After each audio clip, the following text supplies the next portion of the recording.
Good morning, everybody. We welcome you to this hearing considering the nomination of John Sauer as Solicitor General, Harmeet Dhillon to serve as Assistant Attorney General for Civil Rights, Aaron Reitz to serve as Assistant Attorney General in the Office of Legal Policy.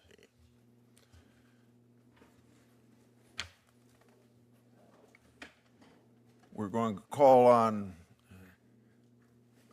this is how we run the committee, we're going to call on Senators Lees, Cruz, Hawley, and Schmidt to introduce the nominees. After that, the nominees will have a chance to give an opening statement.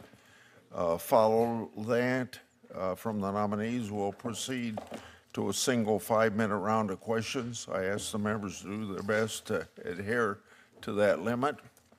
Our 3 nominees have been tapped to serve in important roles in the Justice Department. We congratulate all of you on your nomination. If confirmed, your work will impact the lives of millions of Americans, as you know. Each of you has impressive qualifications, and we're looking forward to hearing from you.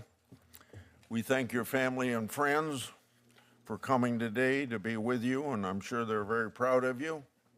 I've said many times that the Department of Justice is at an inflection point. Over the last 4 years, public trust in the department has declined, and many Americans feel like the justice system isn't working for them. If confirmed, we expect you to work with Attorney General Pam Bondi to fulfill her promise to turn things around. Mr. Sauer, you're particularly well qualified to serve as the nation's chief appellate lawyer. You started your career clerking for Justice Scalia, a legal giant, as we know. Justice Scalia spent his life teaching lawyers to faithfully interpret the Constitution and laws according to original meaning. I have no doubt that you learned this lesson very well. After clerking and a stint in private practice, you left D.C. behind to go home and serve as Assistant United States Attorney, Missouri. You worked diligently to prosecute criminals and keep the community safe. In 2017, you joined the Missouri Attorney General's office as a Solicitor General, where you served under 2 members of this committee, Senators Hawley and Schmidt. Serving as the state's chief appellate officer during the COVID pandemic and across 2 presidential administrations, you undoubtedly prepared you well for the role that you'll walk into after confirmation. There's a lot of work to be done defending our nation's laws, and it seems like you're well prepared. Ms. Dhillon, you're one of the nation's foremost experts on civil rights. Your journey started a long ways from here. When your family emigrated from India, you went to Dartmouth at a very young age of 16, I'm told, and then went to law school at the University of Virginia. Throughout your career, you never shied away from unpopular but just causes. You served as director of an ACLU chapter after 9/11, a group many on my side are often skeptical of. You also started your own law firm and founded a nonprofit. You've litigated some of the most important cases on free speech, religious liberty, voting rights, and discrimination. Discrimination is wrong. Common sense ought to tell us that. Our Constitution, our civil rights laws do not tolerate determination on the basis of race, as the Supreme Court recently said in Students for Fair Admissions. Unfortunately, the previous administration not only allowed discrimination to take place, but openly encouraged it under the name of diversity, equity, and inclusion.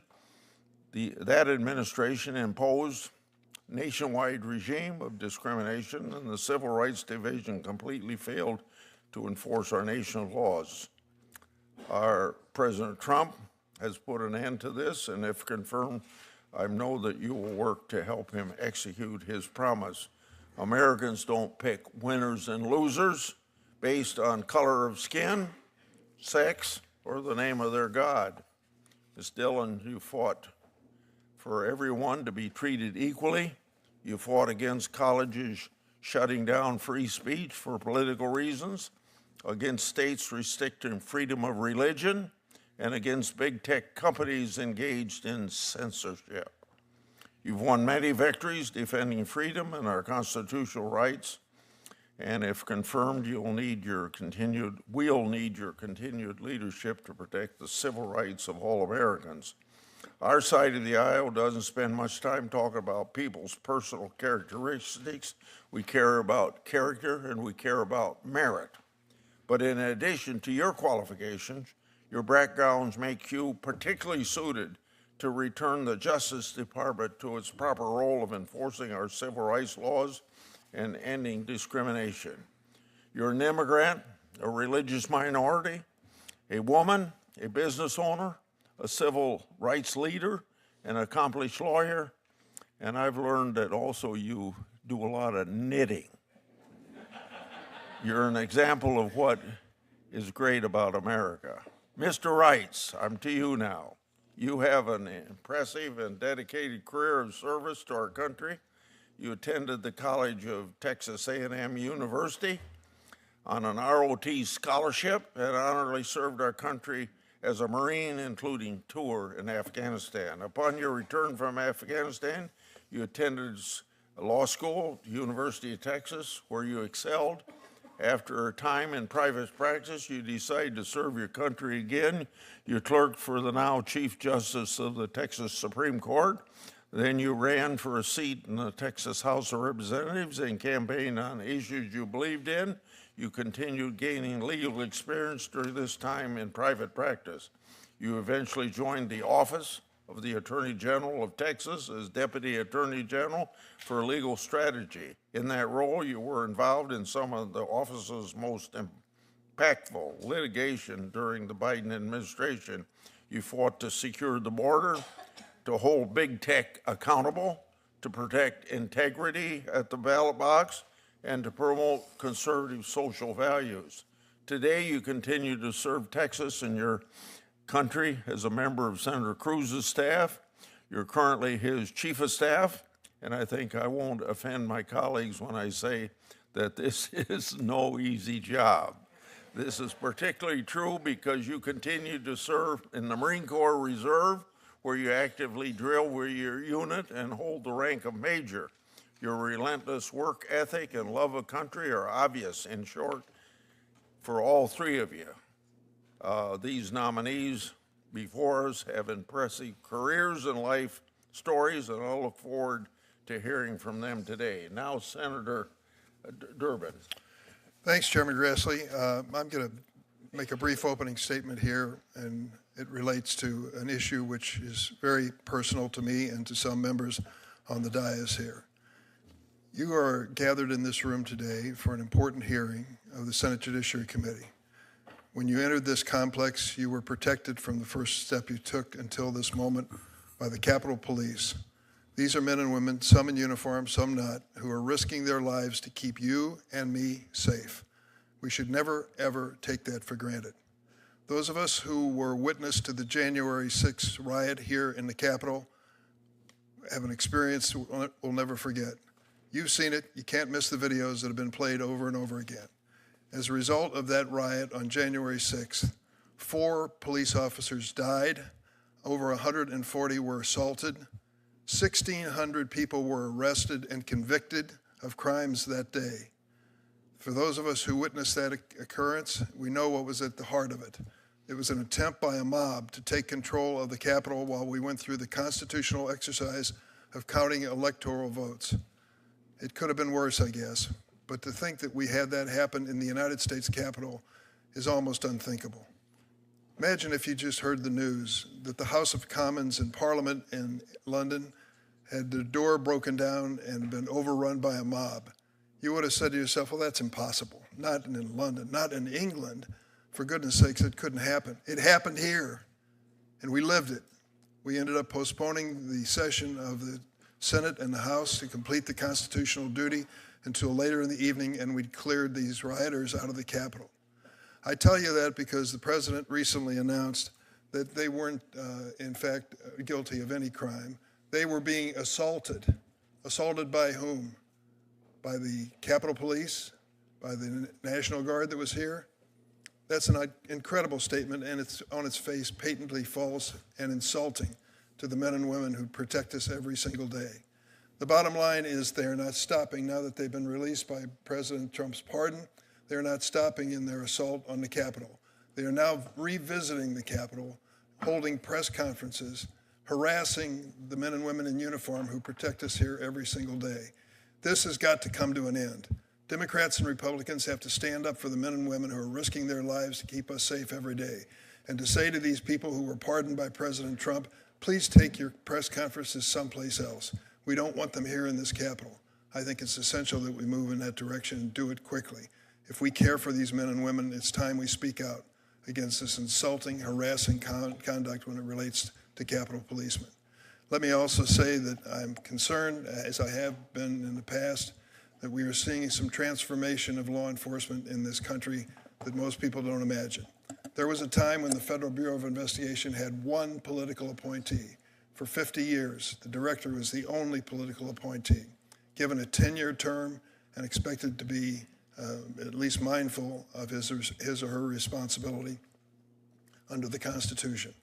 The choice that was made by this committee and the Senate and ratified by the President has now put a new person in charge, Mr. Patel. Mr. Patel is proceeding with this effort to cleanse the ranks of the FBI of people who could shown any conduct in the past disloyal to Donald Trump. Honest to goodness. That's the first time in history we've gone through this. And to think that we're going to see a loyal, politically loyal ranking in the Federal Bureau of Investigations is an embarrassment to this nation. And it's hard to imagine that's happening. Sadly, we're seeing the same thing happening in the military. I don't think that's going to be good for this country at all. Those ranks should be apolitical, top to bottom. And I think we've got to work hard to make that happen. I'll be asking these witnesses what their responsibilities are and their reaction is to my statement. I yield. Thank you. Now we go to Senator Lee for introduction. Thank you so much, Chairman Grassley, and Ranking Member Durbin, and to all of my colleagues. It really is an honor to introduce Harmeet Dhillon, who's been nominated by President Trump to serve as the Assistant Attorney General for the Civil Rights Division. If confirmed, she will serve every American with integrity and dedication. Harmeet is a fearless, longtime defender of constitutional rights with decades of litigation experience in civil rights advocacy. She's taken on some of the toughest cases, those that many others feared, standing up for the forgotten and holding power to account at every step. Her journey is one of perseverance. When Harmeet was 2 years old, her family emigrated from Punjab, India. By the age of 16, she was attending Dartmouth College, followed by law school at the University of Virginia, where she excelled in every way. After clerking on the U.S. Court of Appeals for the Fourth Circuit, Harmeet gained invaluable experience at top law firms before soon going on to found her own incredibly successful practice. As the founder of the Dhillon Law Group, she's one of the nation's most respected attorneys, known for her unwavering commitment to justice, to free speech, civil rights, and election integrity. She litigates complex cases with precision and takes on powerful institutions with fearless dedication to her clients. Harmeet's championed government accountability, election integrity, and civil liberties. Her 3 years on the ACLU board demonstrate her dedication to principle over partisanship. Judges routinely commend her for her meticulous courtroom strategy.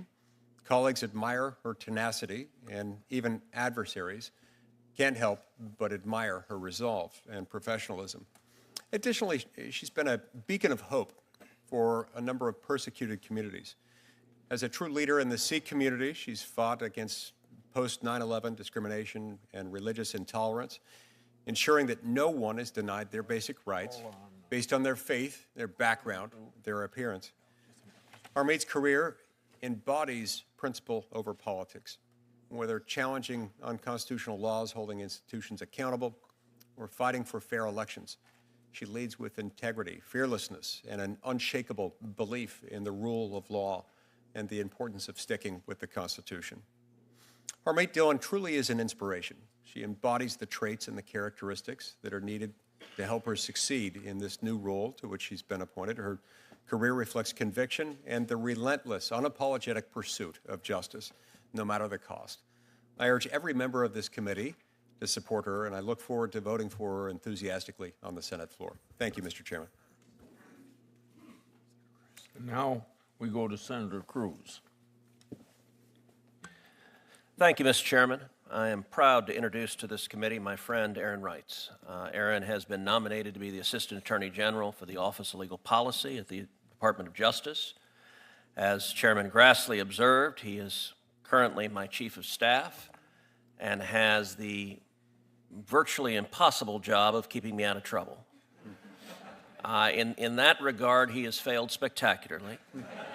But it may not be possible to succeed, and so he is fleeing instead to the Department of Justice, where I have absolute confidence that he will diligently and vigilantly defend the rule of law at the Department of Justice. Before I get into Aaron's professional background, I want to note that he's here with his beautiful wife Meredith, with two of his 4 kids. So William and Caroline are both sitting behind their dad. And at home, Cecilia and Georgia, the younger ones, I'm sure are watching on TV unless they've fallen asleep or are doing something else that has distracted them. I want to take a minute just to walk through Aaron's career because he has excelled at everything he has put his hand to. He went to Texas A&M. He is a proud Aggie. His wife Meredith, both he and Meredith are from San Antonio. She went to the University of Texas, so they are a divided household, and yet a happy one, and somehow they managed to work through the return to the A&M Texas football game that occurred this year. He went on to serve as an officer in the Marine Corps. He spent 5 years in active duty, deployed to the Helmand province of Afghanistan, where he was embedded with the Afghan National Army, leading logistical operations in one of the most dangerous regions of the world. To this day, he remains in the Marine Corps Reserve, where he holds the rank of major. He left active duty, went to the University of Texas at Austin, where he served as president of the Federalist Society and editor-in-chief of the Texas Review of Law and Politics. After that, he went into private practice and then clerked on the Texas Supreme Court. And then he returned to public service, going to the Texas Attorney General's office, where he was the Deputy Attorney General for Legal Strategy. And in that role, he was the driving force in many of the most consequential legal battles for my home state. For the last 2 years, he's been my Chief of Staff, and he's demonstrated a terrific ability to, number one, fight for my legislative agenda, including efforts to secure the border, to protect children from online harm, to grow our economy, and to bring justice to victims of violent crime. He also has earned the respect of his colleagues, the chiefs of staff of each of us around this dais. He has worked well both with Republicans and Democrats. He has brought people together behind a shared mission. And he now has been nominated to lead OLP at the Department of Justice, and I have every confidence that he will do that job with great distinction, and he will serve as a critical right hand to Attorney General Pam Bondi. And I'm proud to introduce Aaron, and I would encourage all of you to vote to confirm him. Senator Hawley. Thank you very much, Mr. Chairman. It's my privilege to introduce John Sauer, my friend, my former colleague, who has been nominated for the position of Solicitor General of the United States. I've known John for years and years now. He is a proud Missourian, going back many generations. John's career has already been incredibly distinguished, and the chairman mentioned some of his accolades. Let me just walk through a few of them, beginning with his education. He's a Bachelor of Science degree from Duke University. He was a Rhodes Scholar. He has an MA from the University of Notre Dame and a JD from Senator Cruz's law school. We'll try not to hold any of that I against. apologize for that. After graduating and completing his education, he clerked for Judge Michael Ludick of the Fourth Circuit, and then for, as the chairman mentioned, for the great Antonin Scalia, who I continue to believe is the most influential Associate Justice of the Supreme Court of the 20th century.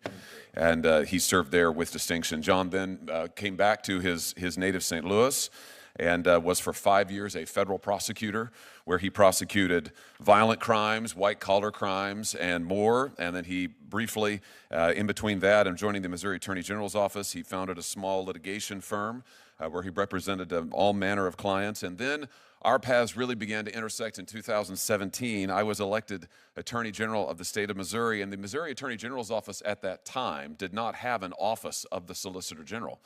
And I thought it was important to create one given the volume of appellate cases that we were facing. And I couldn't think of anybody better of all the attorneys that I'd had the privilege of working with than John. So I remember I went to John, and this may say something about my recruiting habits. You'll like this, Senator Kennedy. I went to John and we met at a Cracker Barrel. And we sat down at a Cracker Barrel, and over chicken fried steak, I said to him, John, you have the ability and the record to be Solicitor General of the United States, but would you at least consider coming to be Solicitor General of the state of Missouri?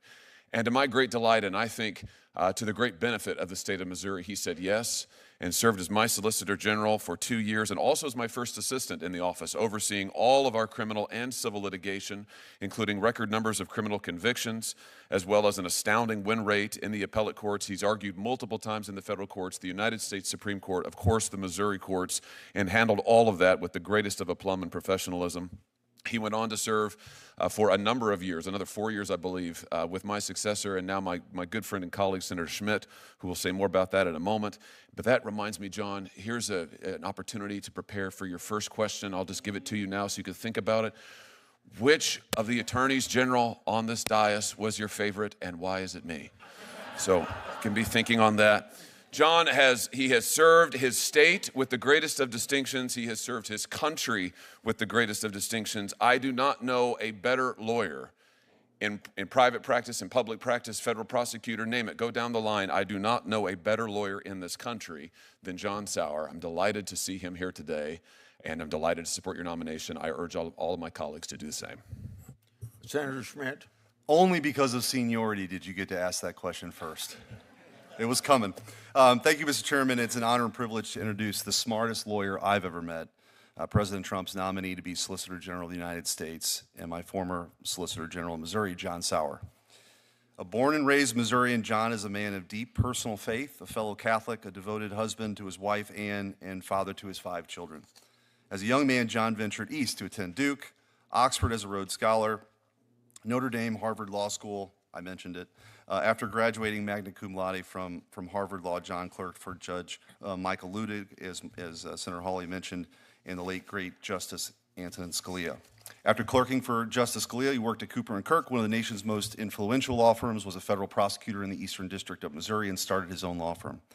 During my time as Attorney General of Missouri, John was my Solicitor General. As Solicitor General of Missouri, John's performance was nothing short of exemplary. He demonstrated the ability to win on behalf of the American people. John is a home run choice to be our nation's Solicitor General. John possesses a very rare combination of brilliance, unparalleled work ethic, and humility.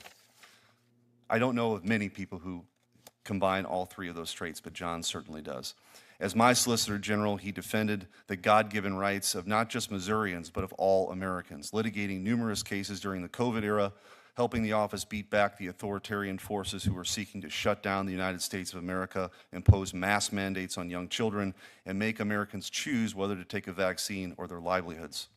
He also helped hold the People's Republic of China accountable for their actions during COVID-19. He helped the office take on big tech giants who, in an unholy alliance with the Biden administration, colluded to censor and silence dissent in our country. Missouri versus Biden, later Murphy versus Missouri, stands as one of the most important First Amendment cases in our nation's history. Together, we brought the student loan debt forgiveness case and won at the Supreme Court. He has defended the unborn, the rule of law, our Constitution, and for the last few years has been President Trump's legal champion while the president defended himself from the most weaponized and politicized prosecutorial onslaughts in American history. So now, and once again, he is called to venture back east, this time by President Trump, to be our Solicitor General of the United States. As Solicitor General, John will be the nation's chief courtroom advocate for the high-stakes, high-profile cases that will arise over the years to come in that courtroom. He will be the man in the legal arena, arguing before the Supreme Court on the most important cases that come before it. He will be the people's and the Constitution's legal champion. His professional track record demonstrates the skill and aptitude to win these most important cases. On a personal note, I can think of no one I trust more to do the right thing every single time. He is a man of great virtue. I can personally attest to his prudence, fortitude, and temperance as well. He is honest, hardworking, and as I said earlier, quite simply, the smartest lawyer I've ever known. I can think of no one better suited to fight for justice on behalf of the people of the United States in the biggest courtroom in the country. I urge my colleagues to support his nomination. Thank you, Mr. Chairman. Thank you. Now, would you please, three of you, stand and take this oath? Do you swear that the testimony you're about to give before this committee will be the truth, the whole truth, and nothing but the truth, so help you God? Let the record show that they all responded. Now be seated, please, and then you can give your opening statements, Mr. Sauer, Mr. Reitz, and Ms. Dhillon, and you have an opportunity to introduce family and friends if you want to. Please go ahead, Mr. Sauer. Thank you, Mr. Chairman, and thank you, Senators Hawley and Schmidt, for those kind introductions, which I'm not sure I fully deserve. Chairman Grassley and Ranking Member Durbin, thank you for the opportunity to address this committee. Thank you to the committee members for taking the time to meet with me and to discuss the thoughts and concerns about the challenges facing our nation. If I'm confirmed, I will look forward to working together with you in Attorney General Bondi's administration to address these challenges. Today, I have so many other people to thank. First and foremost, I offer my humble thanks to President Trump for this nomination and the great vote of confidence that it reflects. This nomination and the privilege of representing President Trump over the past 2 years have been the greatest honors of my professional life. Next, I express my deep gratitude to my former bosses, Senator Hawley and Senator Schmidt, both of whom I love and adore equally, for giving me the opportunity to serve as the Solicitor General of the great state of Missouri. Senators, your leadership and mentorship in that office has meant the world to me. In addition, I thank my family and friends, many present here today, for their unswerving love and support throughout this process. Without that support, I could never have arrived at this moment today. Indeed, as I sit here today, I marvel at how the American dream could take a kid from the Midwestern heartland and give him the opportunity to sit before this august committee and address some of the greatest legal challenges facing our nation. In my legal career, I have been blessed with a long string of amazing opportunities. Each of these drove home to me in a unique way the importance of fidelity to the Constitution and to the rule of law. For example, as the chairman mentioned, shortly after law school, I had the privilege of clerking for Justice Antonin Scalia of the United States Supreme Court. Justice Scalia was one of the greatest defenders of the Constitution and the rule of law in our nation's history, and his example has inspired my entire career.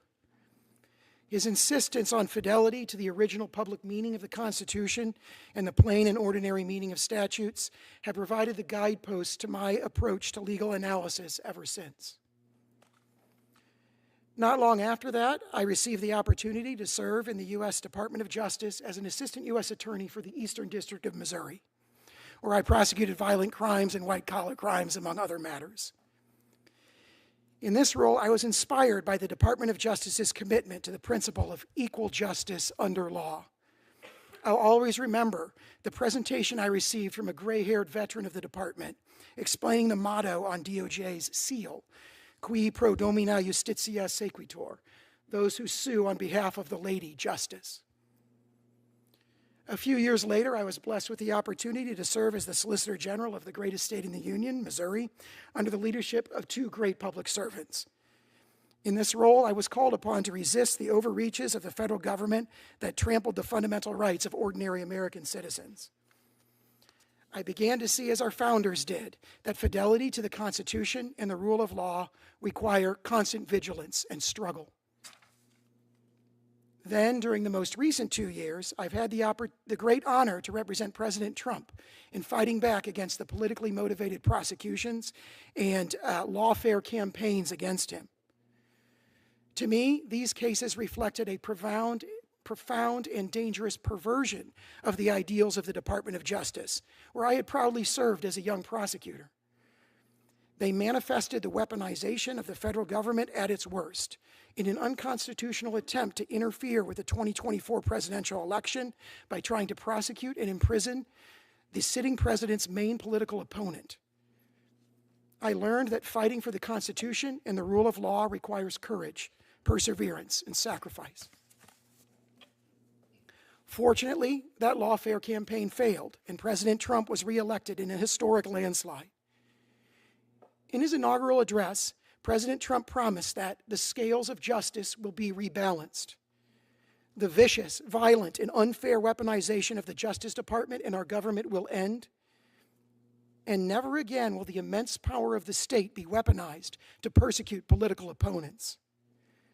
Instead, President Trump pledged that we will restore fair, equal, and impartial justice under the constitutional rule of law. If I'm confirmed by the Senate, I pledge to work with Attorney General Bondi and her administration to support and achieve President Trump's vision of fair, equal, and impartial justice under the constitutional rule of law. Thank you. Thank you. Mr. Reitz.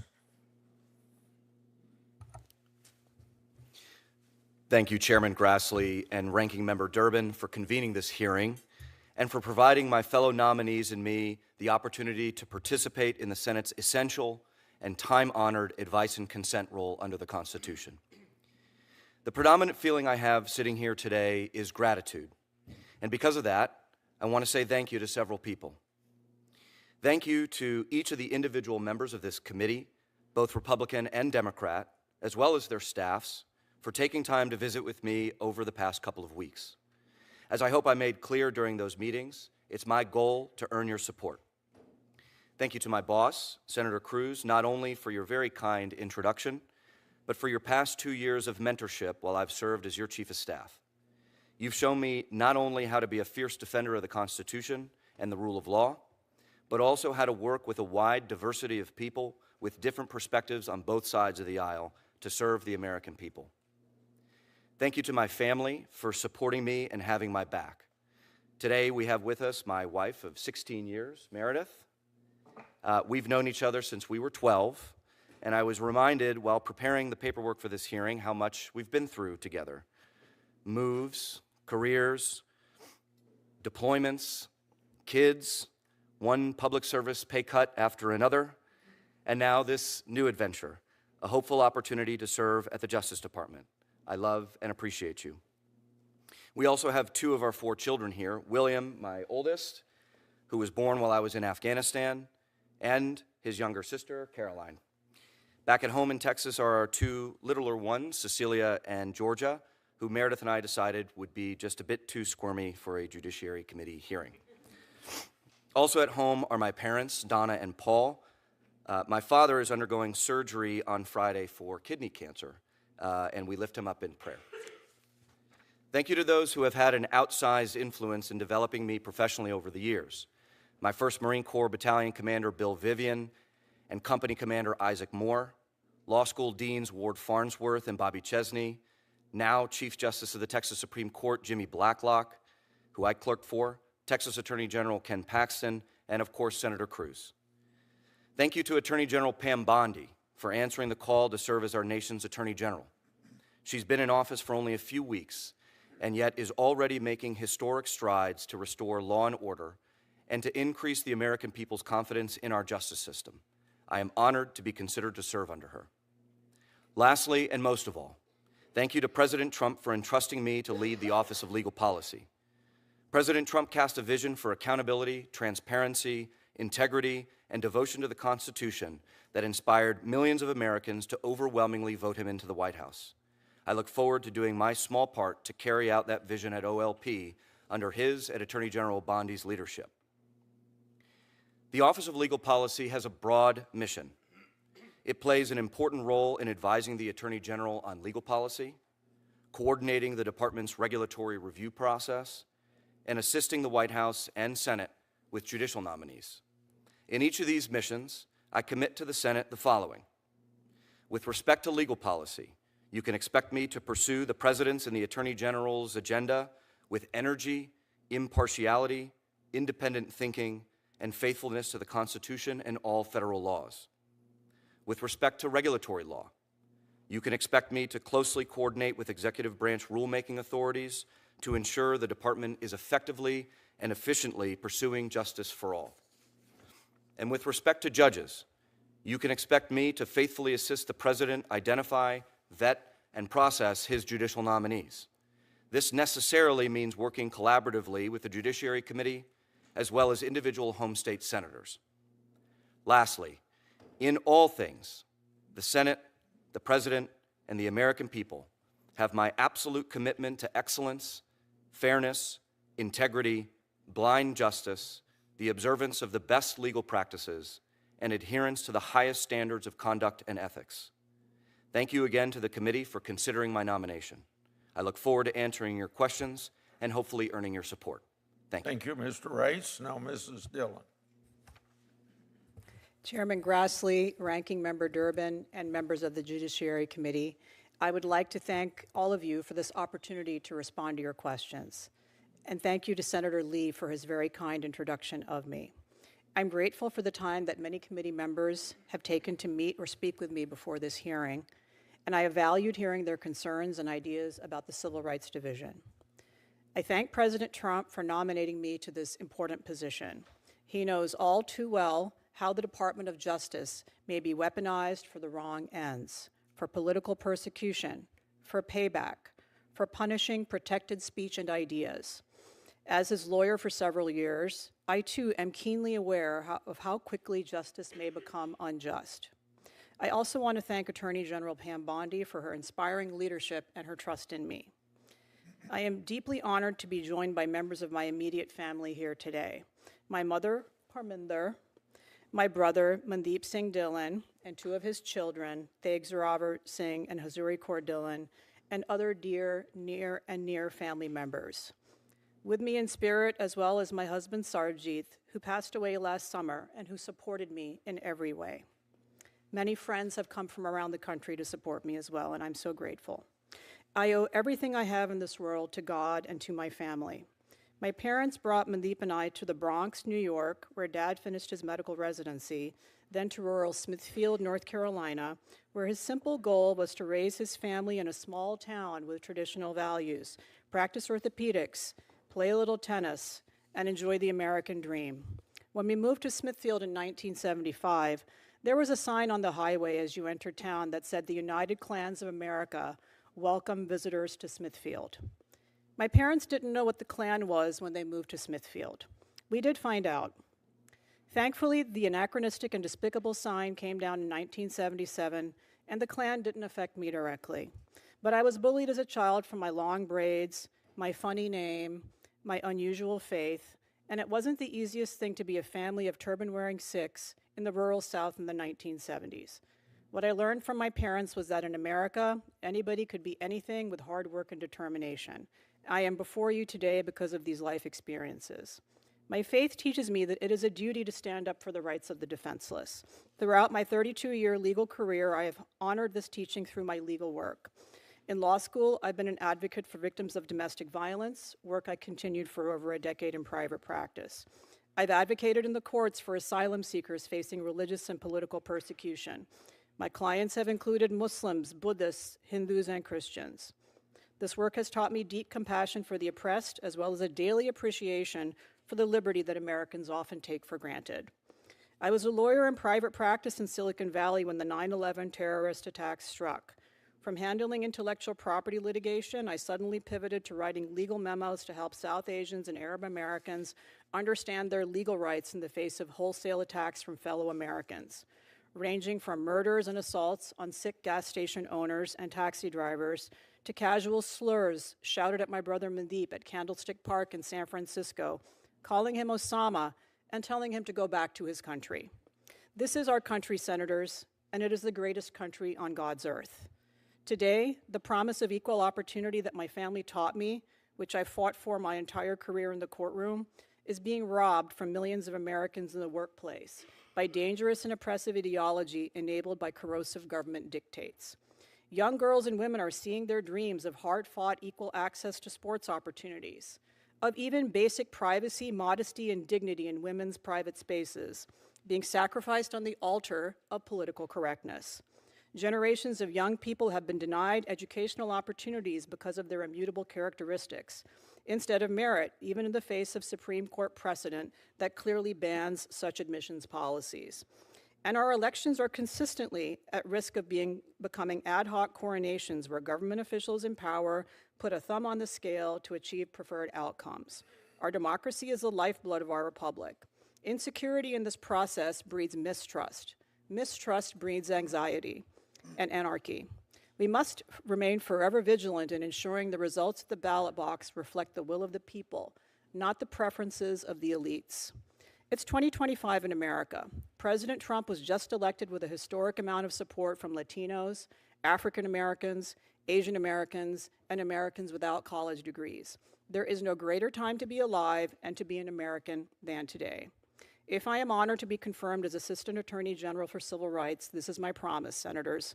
I will bring my decades of experience as an attorney fighting for the rights of the defenseless to work every day. I will start every analysis with the Constitution. I will respect the words of statutes and the teachings of the courts, even if I disagree with them, though I will act within the law to challenge legal rulings I believe are wrong or statutes I believe are unconstitutional. What I will never do is use the DOJ Civil Rights Division as a partisan tool to push a political agenda. The Department of Justice stands for justice for all Americans. My parents crossed true oceans to bring me as a small child to America. We as a family are Americans by choice, and I can think of no higher honor as a lawyer than to be charged with defending and advancing the civil rights of all American citizens. Thank you. Thank you. We have 5-minute rounds of questions. I'll start and then go to Senator Durbin. I want to apologize to the three of you because when I'm done asking my questions, other members will take over chairing because I have to go to the Agriculture Committee. So I'm going to start with Mr. Reitz. You were being a Marine in the major in the Marines and your service in Afghanistan. How do you think your military service has informed your legal career, and what lessons will you take from the Marine Corps to your role as at DOJ? Well, thank you for that question, Chairman Grassley.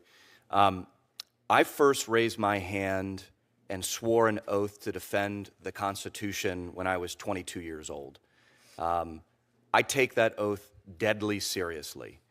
That not only structures my philosophy of how I would approach my job at the Justice Department, but that commitment also shapes how I work and how I execute that mission, with integrity, with excellence, with high standards, morals, and treating everybody with dignity the way that they deserve to be treated.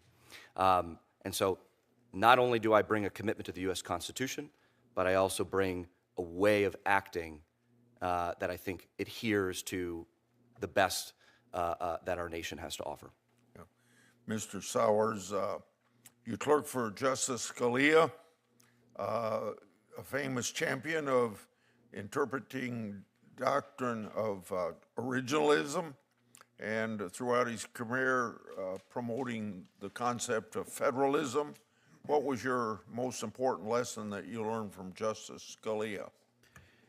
Thank you for the question, Mr. Chairman. It would be very hard to reduce it to just one, but I would, in response to your question, echo the personal characteristics of Justice Scalia that I emphasized when I had the privilege of giving a eulogy for him in 2016 after his death.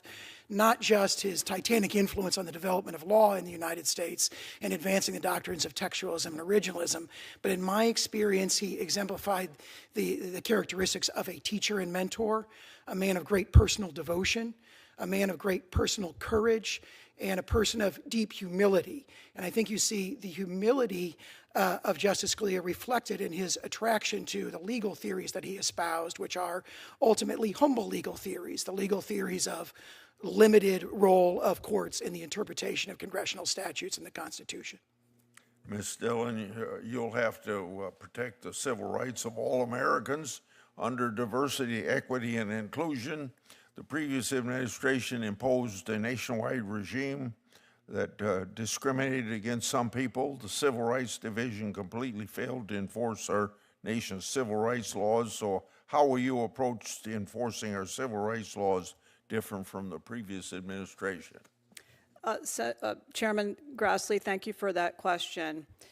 The Civil Rights Division has 11 sections, and each of them is charged with an important duty under the Constitution and the statutes, of course. So my approach is going to be to meet with the section heads in each of those sections, understand the present work that they are doing, and then assessing the extent to which that work is consistent with my view of the civil rights statutes and the priorities of the Department of Justice. And I think the President and Attorney General Bondi have made clear that diversity, equity, inclusion, as it has been applied to use racial quotas to deny people equal access to education, employment, even potentially housing and other aspects of civil life that are covered by the civil rights statutes, are inappropriate. And so we'll certainly be taking a close look at all of those and enforcing the law equally in favor of all Americans.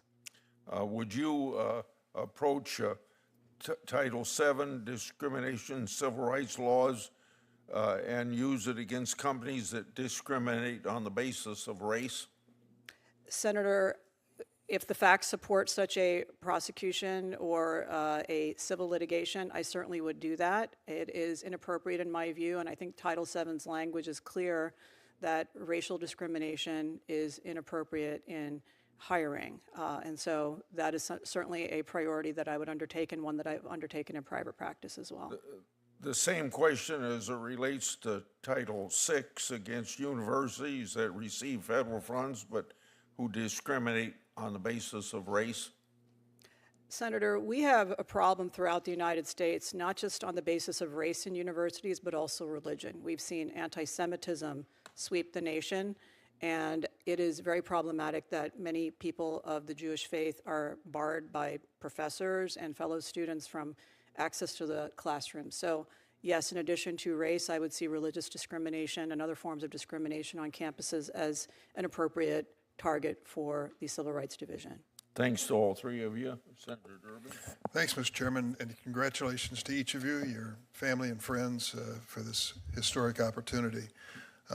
Mrs. Dhillon, I thank you for coming by the office. Though we may not agree on many issues, I certainly respected the exchange. And I want to say for the record, I'm still proud of the fact that the Sikh community came to me after 9/11 and asked me to introduce a resolution which said that there should not be any discrimination against those who follow your religion as a result of 9/11. It passed on a bipartisan basis. George W. Bush, as president, I think showed real leadership on that and many other issues. I also held a hearing in this committee when we had the terrible incident at the Gadwala in Wisconsin where a white supremacist killed innocent people of the Sikh community. We had a hearing on that and packed the room with those who were interested in making sure that that never happens again. I'd like to go to specific questions, if I can, of the nominees. Mr. Reitz, have you ever expressed support for the idea that an elected official should defy a federal court order?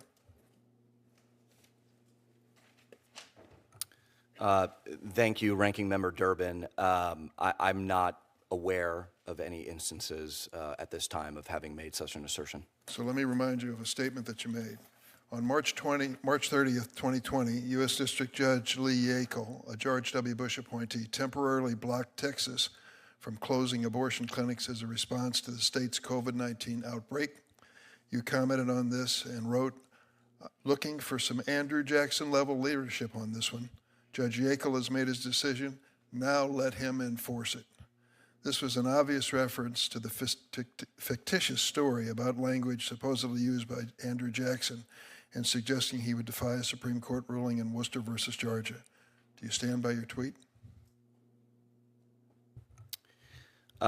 Thank you for reminding me of this tweet, Ranking Member Durbin.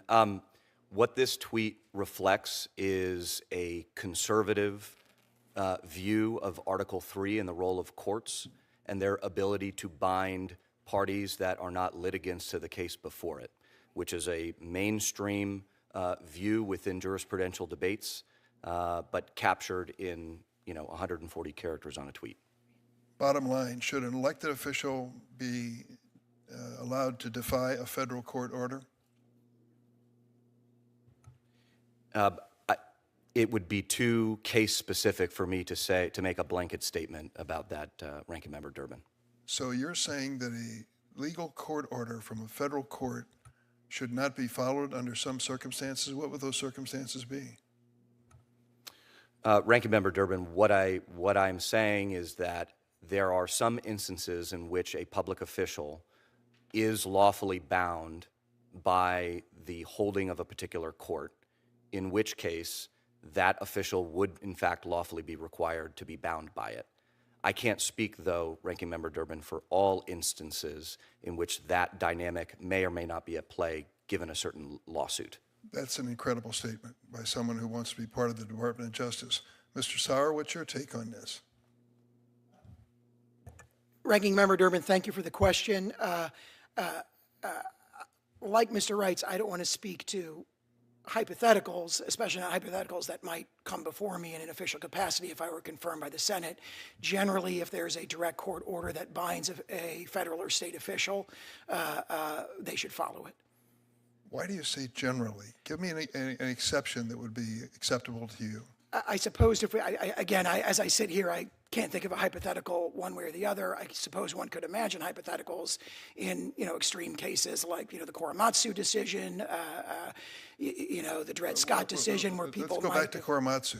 Describe for me that circumstance that you think relieved an official from obeying a court order. Well, I believe there was a court order there that upheld. Which has now been, I think, correctly repudiated by virtually everyone, a court order that upheld the internment of Japanese civilians in internment camps during... As bad as it was, that court order was followed for years, was it not?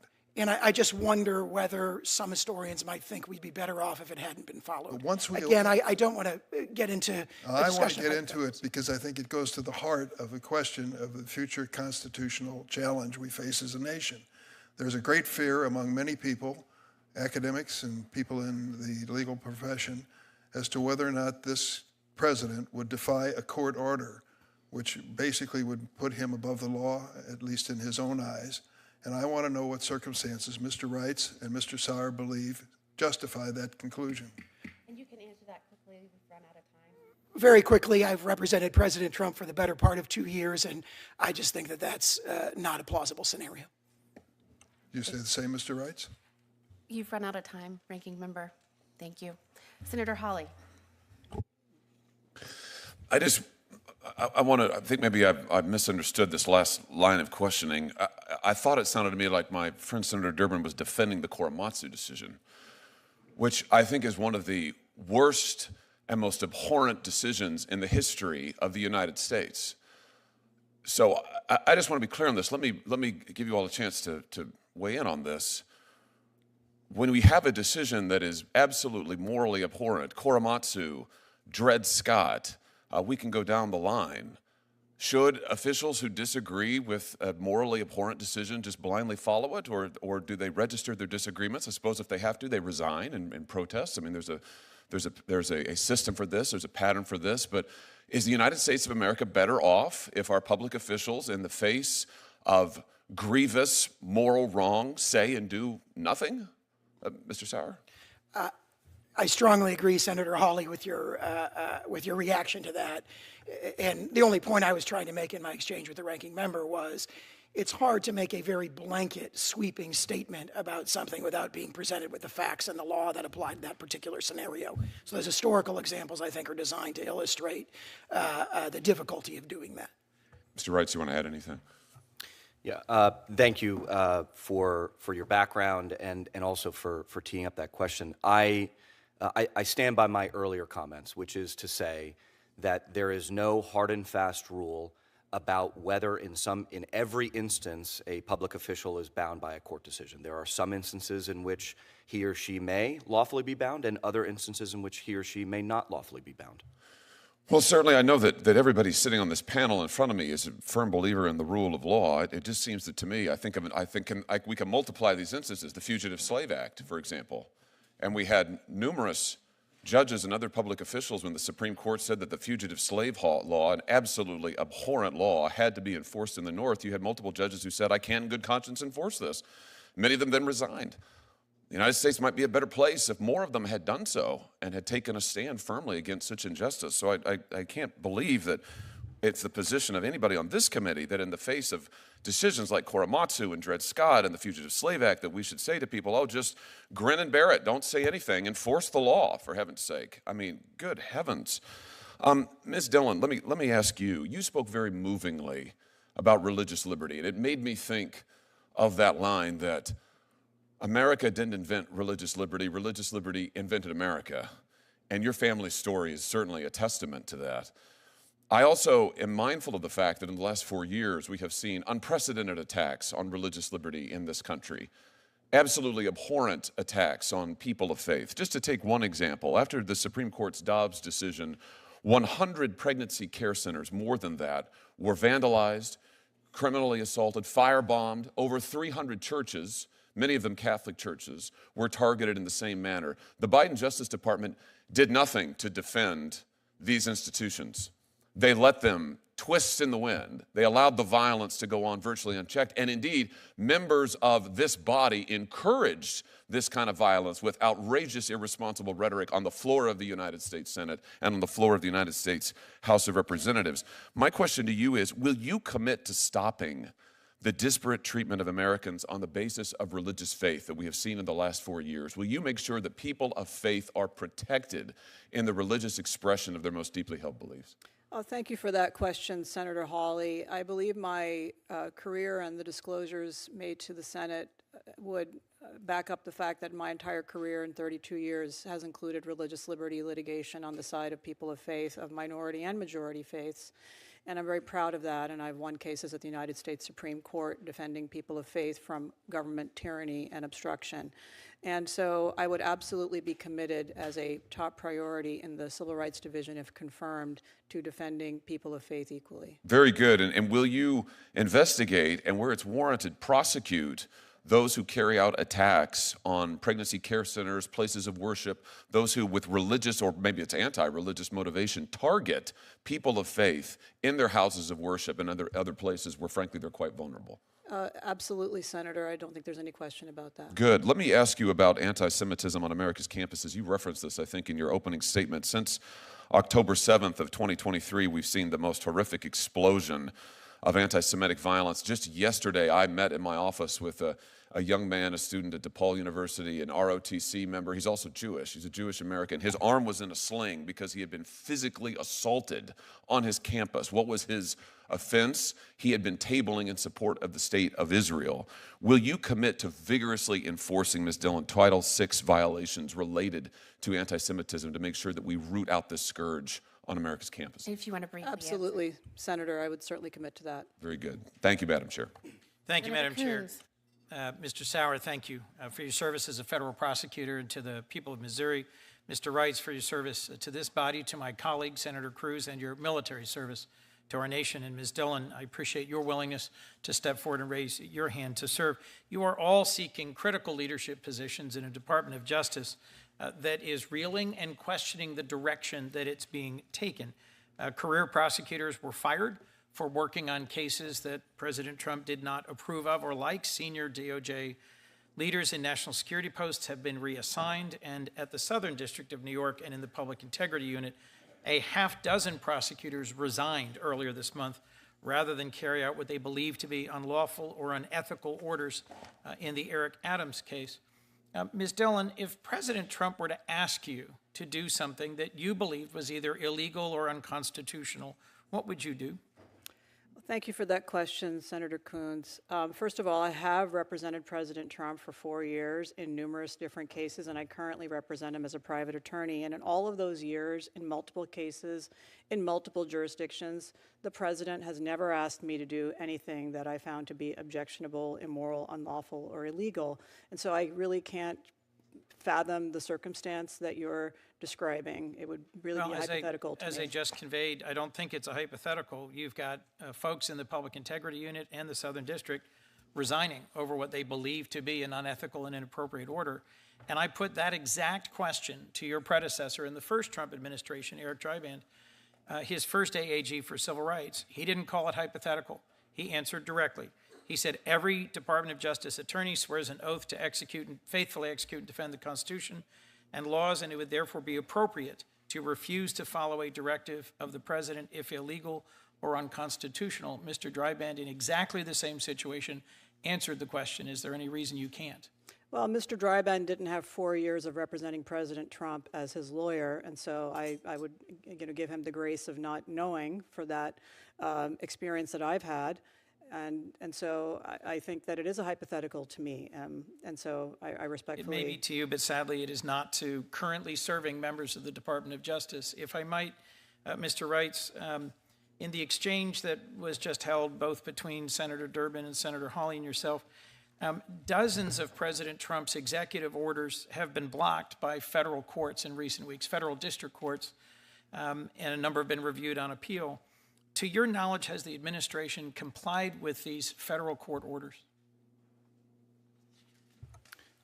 Thank you, Senator Coons. I have not been following the procedural posture of those cases very closely. Of course, I intend to do so should I be confirmed once I'm in the Justice Department. You'll be centrally involved in those decisions, and part of what my colleague was trying to focus on was the tweet that you apparently posted in response to a decision you didn't like. The tweet said, looking for some Andrew Jackson level leadership on this one, Judge Yackel has made his decision, now let him enforce it. My colleague from Missouri suggested that somehow Senator Durbin was standing up for the Korematsu decision or standing up for the Dred Scott decision. And I think buried in what he said and in what my colleague said is clarity. What are the avenues appropriately available to a litigant, which can include the president or a department secretary? What are the avenues available to properly challenge a duly issued federal circuit or district court order? And is it ever proper to simply refuse to obey that order? Thank you, Senator Coons. I'll answer your second question first, which is what I referenced earlier. There is no hard and fast rule in all instances in which a litigant must comply with all or some or various parts of a judicial decision. It is so fact, law, and case specific that one cannot speak generally. In your view, do litigants before a federal court get to choose whether or not to obey a federal court order? They can appeal it, they can speak out against it, they can question it, but can they refuse? Could the President of the United States refuse, as a litigant before a federal court, refuse to follow that order, which was the key implication of your tweet? So, generally speaking, Senator Coons, parties to a case are bound by a lawful court holding from that court. And as you rightly pointed out, Senator Coons, there are many different avenues to right a perceived wrong, appeals, rehearings, various motions, etc. You're familiar with them. I hope you will be clear in your service, since I recognize I'm nearing the end of my time. Thank you for that answer. I think all of us are holding our breath to see whether or not President Trump and those who will be advising him correctly understand what is a foundational principle of the rule of law. Thank you, Senator. A litigant before a federal court may Appreciate appeal, that. may question, may challenge, but may not ignore a Thank you, district Senator court Coons. order. We'll move to Senator Blackburn for her questioning. Thank you, Madam Chairman, and congratulations to each of you.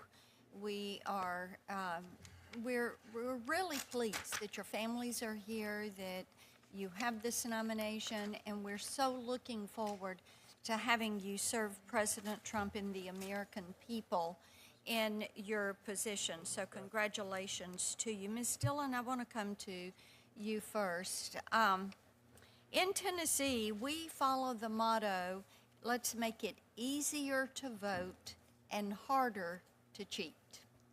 And it is important for each person to know that their vote is counted and that that the process is going to be a process that is true, transparent, and honest.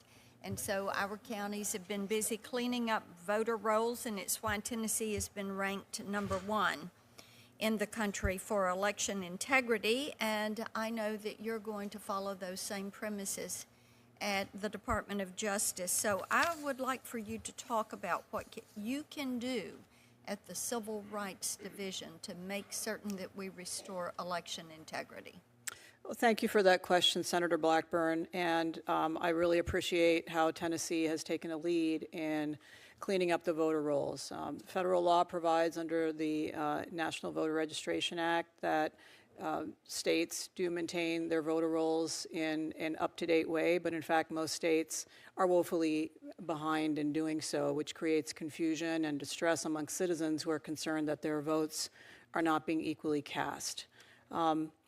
I think there are limited enforcement mechanisms for the Department of Justice to necessarily take the lead on this particular issue, but there have been many cases in which private organizations or state parties have been granted standing to challenge, and the Department of Justice has the opportunity in those cases where the facts have been developed to come in and take a position as well. And the position, in my opinion, of the Department of Justice should be 100% in favor of clean voter rolls. And now many states have evolved excellent methods for doing that in a fair way, giving citizens notice, giving them notice in multiple election cycles. And so I think there are many ways that states can stay up to date like Tennessee has done.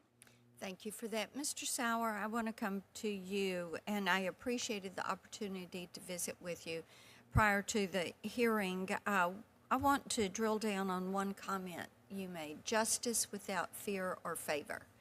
And I appreciated that because so many people that have reached out to us, members of this committee, have noted that it seemed we were in a season under the last administration where there were 2 tiers of justice and 2 tiers of access and 2 tiers of treatment, and the American people have spoken against this loudly, and they want equal justice for all.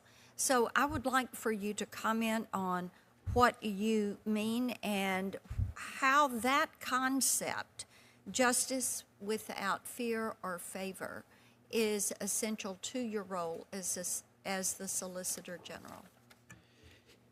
Thank you very much for the question, Senator. And again, thank you very much for the opportunity to meet and speak with you. I greatly appreciated that opportunity. I greatly appreciate the question as well, because I think that you've asked about something that goes to the heart of the role of the Department of Justice. As I mentioned in my opening statement, the principle of equal justice under law, which is the same as justice without fear or favor, is central to the Department of Justice's mission. Senator Hawley, I think, referred to some recent historical examples of situations where that was not fully upheld in the most recent administration.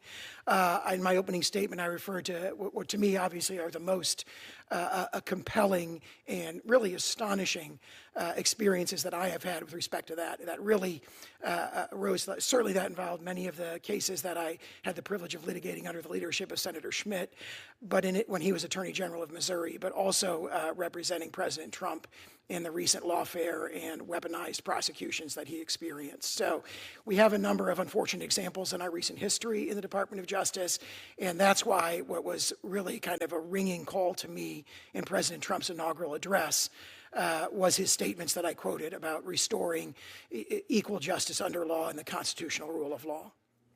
Thank you.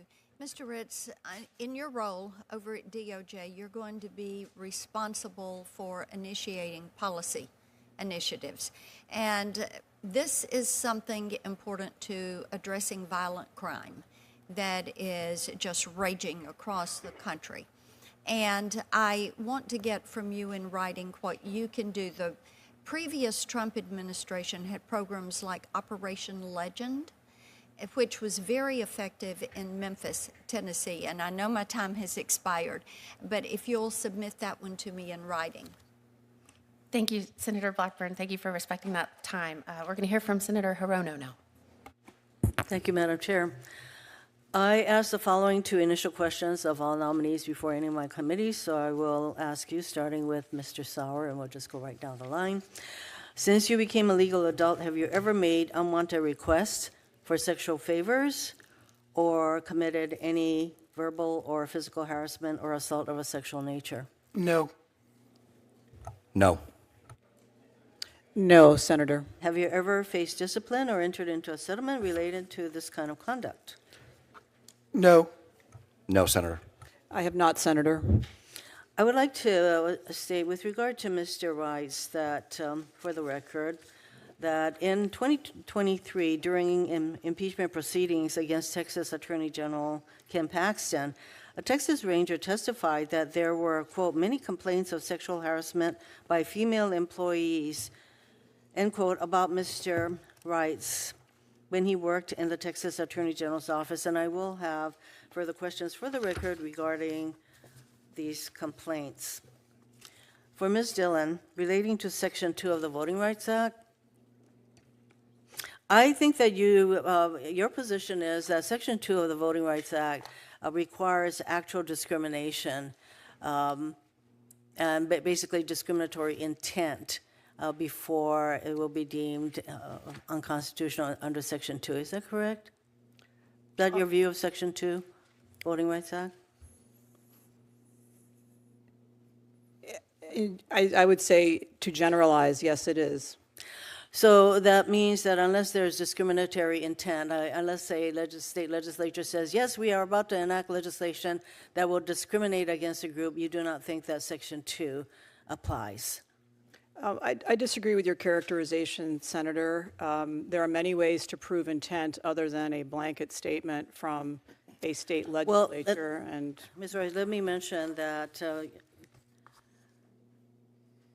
under President Trump's Attorney General, Merrick Garland, they've filed a number of lawsuits under Section 2. For example, a law prohibiting civil groups from providing food or water to people who are standing in line to vote. There was no discriminatory intent. Would you have filed that lawsuit against that law? Senator, I haven't had the opportunity to study all of the facts underlying those prosecutions by the Biden Department of Justice. Well, excuse me, you know what, Merrick Garland also filed a lawsuit under Section 2, state law limiting counties' use of absentee ballot drop boxes. So there are a number of these kinds of voting rights laws that the states enacted after Shelby County, and in fact 13 states very immediately passed all kinds of laws that made it a lot tougher to vote. So I'm just wondering, how are you going to decide which ones to go after? I mean, these obviously have the effect of discrimination against certain groups, making it harder for them to vote. How would you decide which of these kinds of voting rights laws enacted by states without, you know, the obvious smoking gun? Well, Senator, I have to disagree with the premise of your question that all of these measures that Georgia and other states took to improve confidence of all citizens in voting, in fact, had any form of discriminatory impact. Excuse me, I only have a minute. I mean, obviously, there is disagreement. That is the crux, isn't it, as to whether or not these laws actually have an anti-discriminatory effect, and you obviously do not think so. For Mr. Reitz, you stated in one of your many tweets, in fact, there are thousands of tweets that you deleted before your nomination, and we could go over some of them. They're quite astounding, but one of them said, birthright citizenship is not a thing. Is birthright citizenship in the Constitution? Yes or no? Yes or no? Thank you, Senator Hirono. I think that there are reasonable debates to be had about the meaning and application and scope of what is commonly called birthright citizenship in the 14th Amendment? Well, actually, since it's been 130 years where this particular provision has been deemed to confer birthright citizenship, and not in the way that President Trump views it, and apparently not you. So when we start talking about, the rule of law and that you all would follow the rule of law, I do wonder what constitutes rule of law in your mind, because after President Trump issued all of his executive orders, some 70 lawsuits have been filed challenging the legality of his executive orders. So legality is often in the minds and eyes of the beholder. Thank you. Thank you, Senator Harbona. We'll turn to Senator Britt. Thank you, Madam Chairwoman.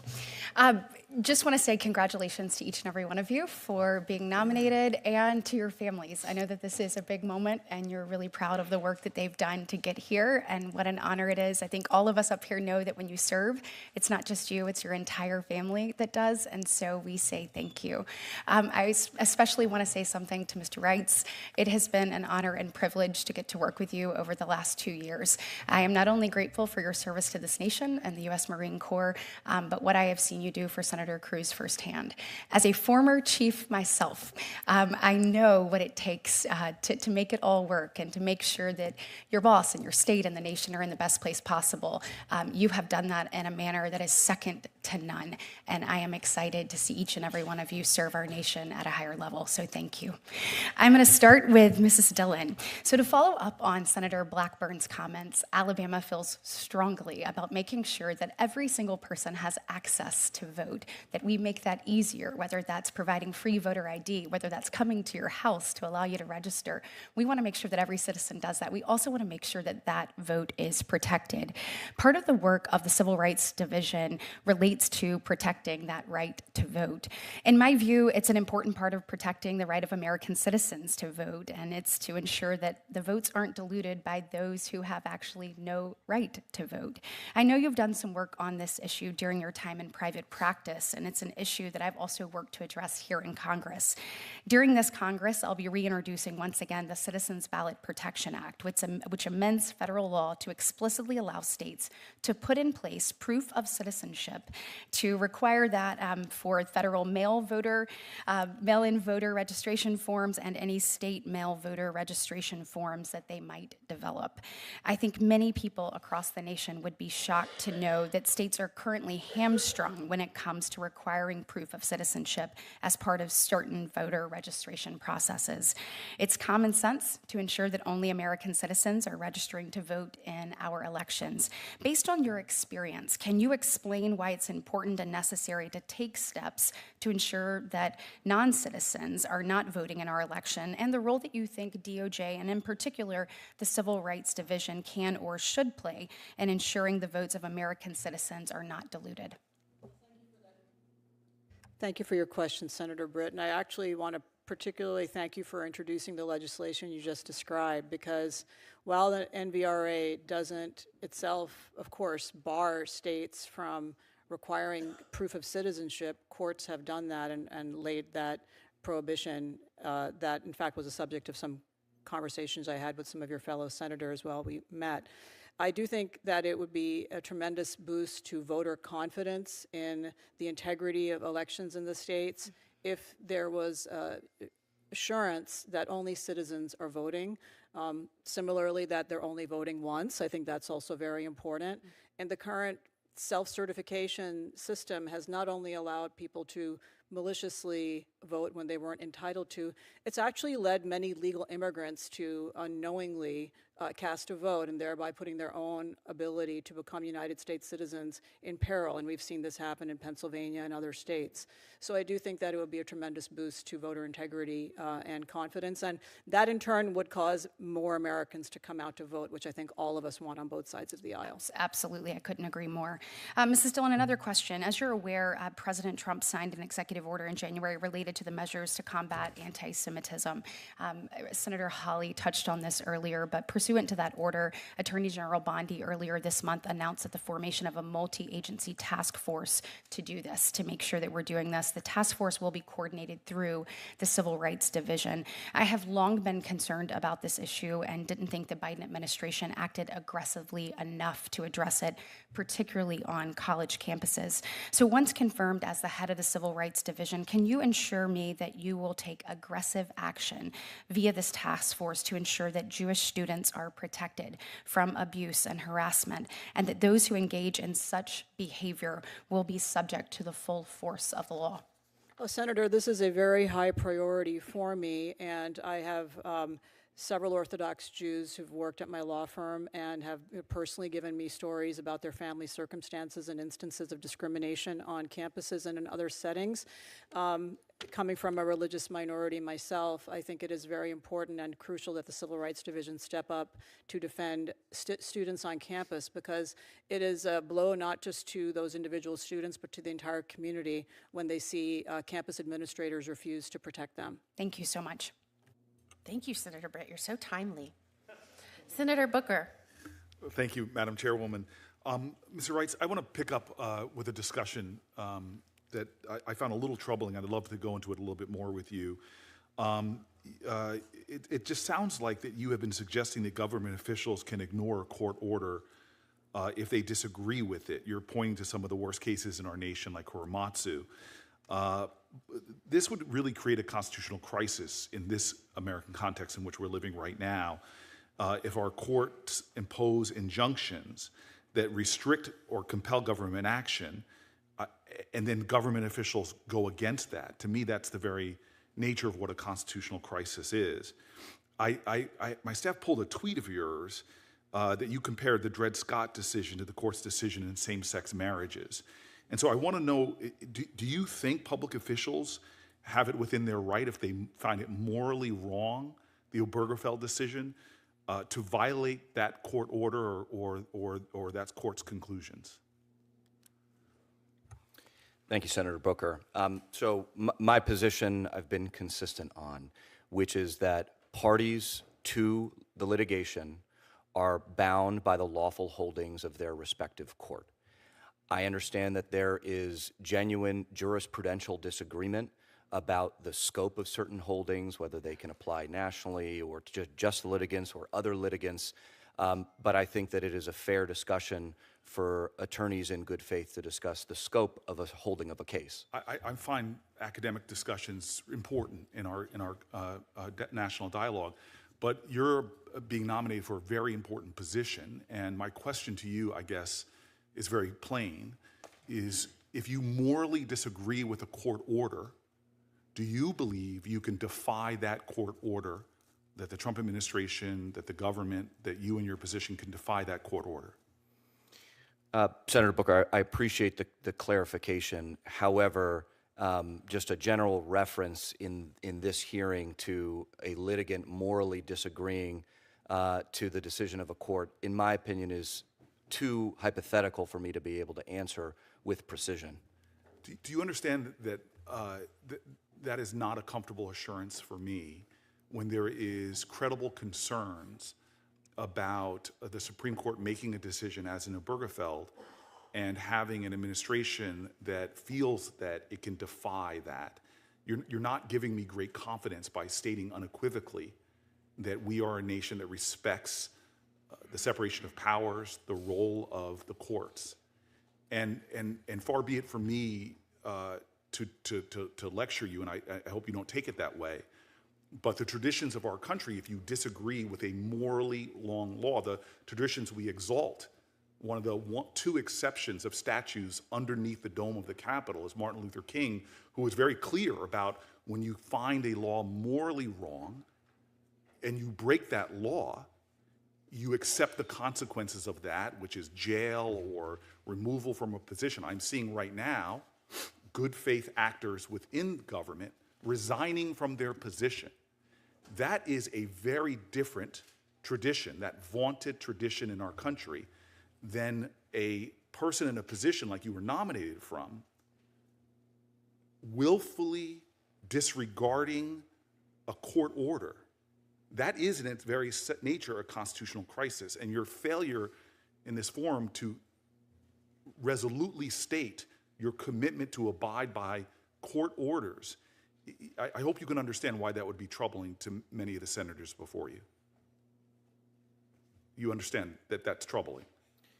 I understand, Senator Booker, that that is a perspective that members of this body may have. Very difficult for me to swallow that, and honestly, you send a chill to me and my concerns about the current administration. Ms. Dhillon, I am happy to see you here because of the pride of your family behind you. You could see it written over their faces. I hope you understand that. They are, it's just extraordinary for me as an American to see you sitting here and your incredible family behind you. I have some very direct questions for you that I do not have time with because I fear the chairwoman, but I'm going to put them in writing, and they have to do with your knowledge of any plans to dismiss employees and a lot of the things we're going on here that do rise concerns to me. So I'll put them in writing. Would you commit to responding to me? Yes, Senator, I commit to responding to your questions. Thank you very much, Madam Thank Chairwoman. you, Senator Booker. You too are timely. Thank you for the same kindness that you extend to me that you extend to my colleague. Senator Lee. Thank you, Madam Chair. A few moments ago, one of my colleagues asked a question about abiding by the rule of law and abiding by Supreme Court decisions. Now, when the Supreme Court ruled that President Biden didn't, in fact, have authority to undertake his student loan forgiveness program, President Biden made a statement following that to the effect of the following, quote, "The Supreme Court blocked it, but that didn't stop me," flouting openly his defiance of the Supreme Court and the rule of law. Now, so I'd like to ask each of you, we'll start with Mrs. Dhillon and then go to Mr. Reitz and Mr. Sauer. Just to be clear, in your view, does President Biden's statement hold water, and would you follow the rule of law if confirmed to your position? Senator, thank you for that question. I too was surprised at President Biden's reaction to that order, because the order itself, I think many lawyers would agree, was entirely consistent with the law. No argument was made by the president that the order was unconstitutional, illegal, immoral, et cetera. He just simply defied it. So I think sort that's of like possession is 9/10 of the law, is what he was saying. Correct. And I think that's a little bit hard to swallow. In general, there are many mechanisms for a party to disagree with a ruling, seek a stay, seek an appeal, et cetera, and those are the steps you would normally take, seek reconsideration. In this case, it was, of course, the highest court in the land. So in that circumstance, I disagree with the president's position. Mr. Wright. Thank you, Senator Lee. Yes, if confirmed, you personally, this body, the American people, have my absolute commitment to always observe the letter of the law, no doubt about it. I think my reaction to President Biden's brazenly flouting a Supreme Court decision in which he was a litigant and thus lawfully bound to the holding of that court was disappointing and unlawful. Mr. Sauer. Thank you, Senator Lee. I agree with my colleagues. On a personal note, as Senator Schmidt mentioned in his introduction, we were directly involved in litigating on that issue in the decision that became Nebraska against Biden. So having taken all those efforts, those sorts of statements were particularly troubling. Right. And if confirmed, I will follow the rule of law. Thank you. Mrs. Dhillon, the position to which you've been appointed, to which you've been nominated, is one that in some ways gets to the essence of the professional obligation we have as lawyers to represent clients as they come to us, even especially when that client happens to be unpopular, even especially when that client doesn't necessarily have the winds of public opinion at his or her back. Now, you've had a prestigious career in civil rights law in which you've represented unpopular clients, in which you've represented people who have been forgotten by much of society and even much of the modern civil rights movement. How do you believe the civil rights Division can be utilized in order to look out for those people? Thank you, Senator Lee, for that question. Civil Rights Division was established in 1957, and it has a long and storied history of standing up for some of the most important heroes in the civil rights movement, including looking into violent crimes against many marchers in the civil rights movement and other important figures, Martin Luther King Jr. and others. And so I would view my role, if confirmed, to be consistent with that obligation. And as a lawyer involved in First Amendment cases, you're often asked to defend and protect some of the most outrageous and unpopular speech. My work at the ACLU and dating back to college has taught me the importance of standing up for the rights of free speech and rights of individuals to protest, whether you agree or disagree with the subject matter or not. And that would definitely be my charter if confirmed. Thank you, Senator. Thank you. Mr. Sauer, you've been nominated to serve as Solicitor General of the United States. The Solicitor General, of course, performs many of the roles that a lot of Americans probably associate with the Attorney General. You are the chief litigator for the United States government, particularly in matters pending before the U.S. Supreme Court and other federal appellate courts.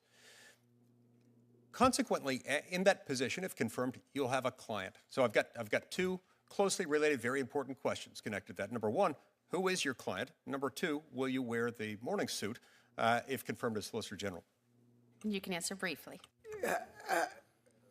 Your client, as the Solicitor General, if I were to confirm, would be the United States and the people of the United States. Your fidelity would be to the Constitution and the rule of law, and I commit to wearing the morning suit, but I will not look nearly as good as your father did when he wore it. Terrific. Thank you. Senator Klobuchar.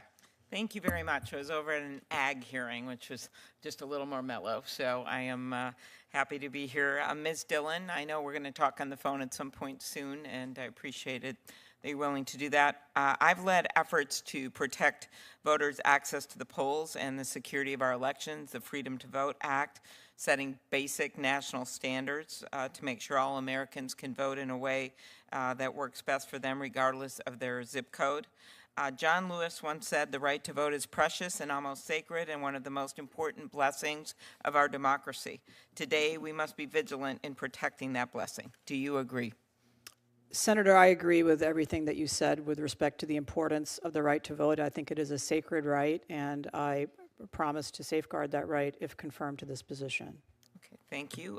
Your comments earlier, though, you've written about the Voting Rights Act, referring to it as a law, and this was in 2022, referring it to as a law that, quote, was once, and I emphasize once, necessary to push back on Jim Crow laws.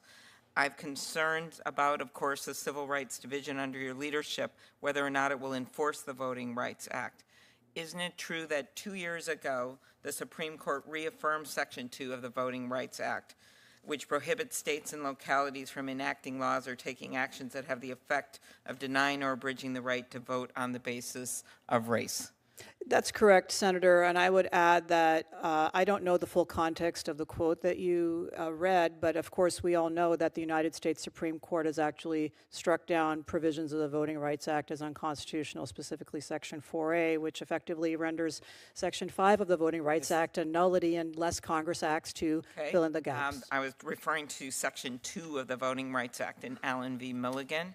But will you commit, the bigger thing for me, to vigorous enforcement of Section 2 of the Voting Rights Act, including with respect to groups that have been subject to historic discrimination on the basis of race, ethnicity, or language minority status? Thank you, Senator. I would have to see the facts, but if the facts merited a Section 2 investigation and or legal action, I would certainly pursue that. Okay. Will you commit to not reassigning or firing career attorneys in the division based on their political and ideological affiliations, who they voted for, or their views of the 2020 election? Senator, without getting into the job itself and understanding all of the motivations of individuals, I can't really commit to any particular personnel decisions. However, I will say that in my home state of California, we have laws about that, and that is certainly my general practice to not react against people based on solely on their political views. Right. Mr. Sauer, at the nomination hearing for President Trump's first-term Solicitor General, Noel Francisco, Chair Grassley said, quote, "It is the responsibility of the Solicitor General to defend the law even when they don't personally agree with the law," end quote. Mr. Francisco agreed, stating that the Solicitor General is a lawyer representing the United States. What matters are the views expressed by the United States in the statutes that this body passes. Do you agree it is the duty of the Justice Department to defend the laws Congress passes, and will you commit to do so even when the President may disagree with an act campaigned against its passage or called for its repeal?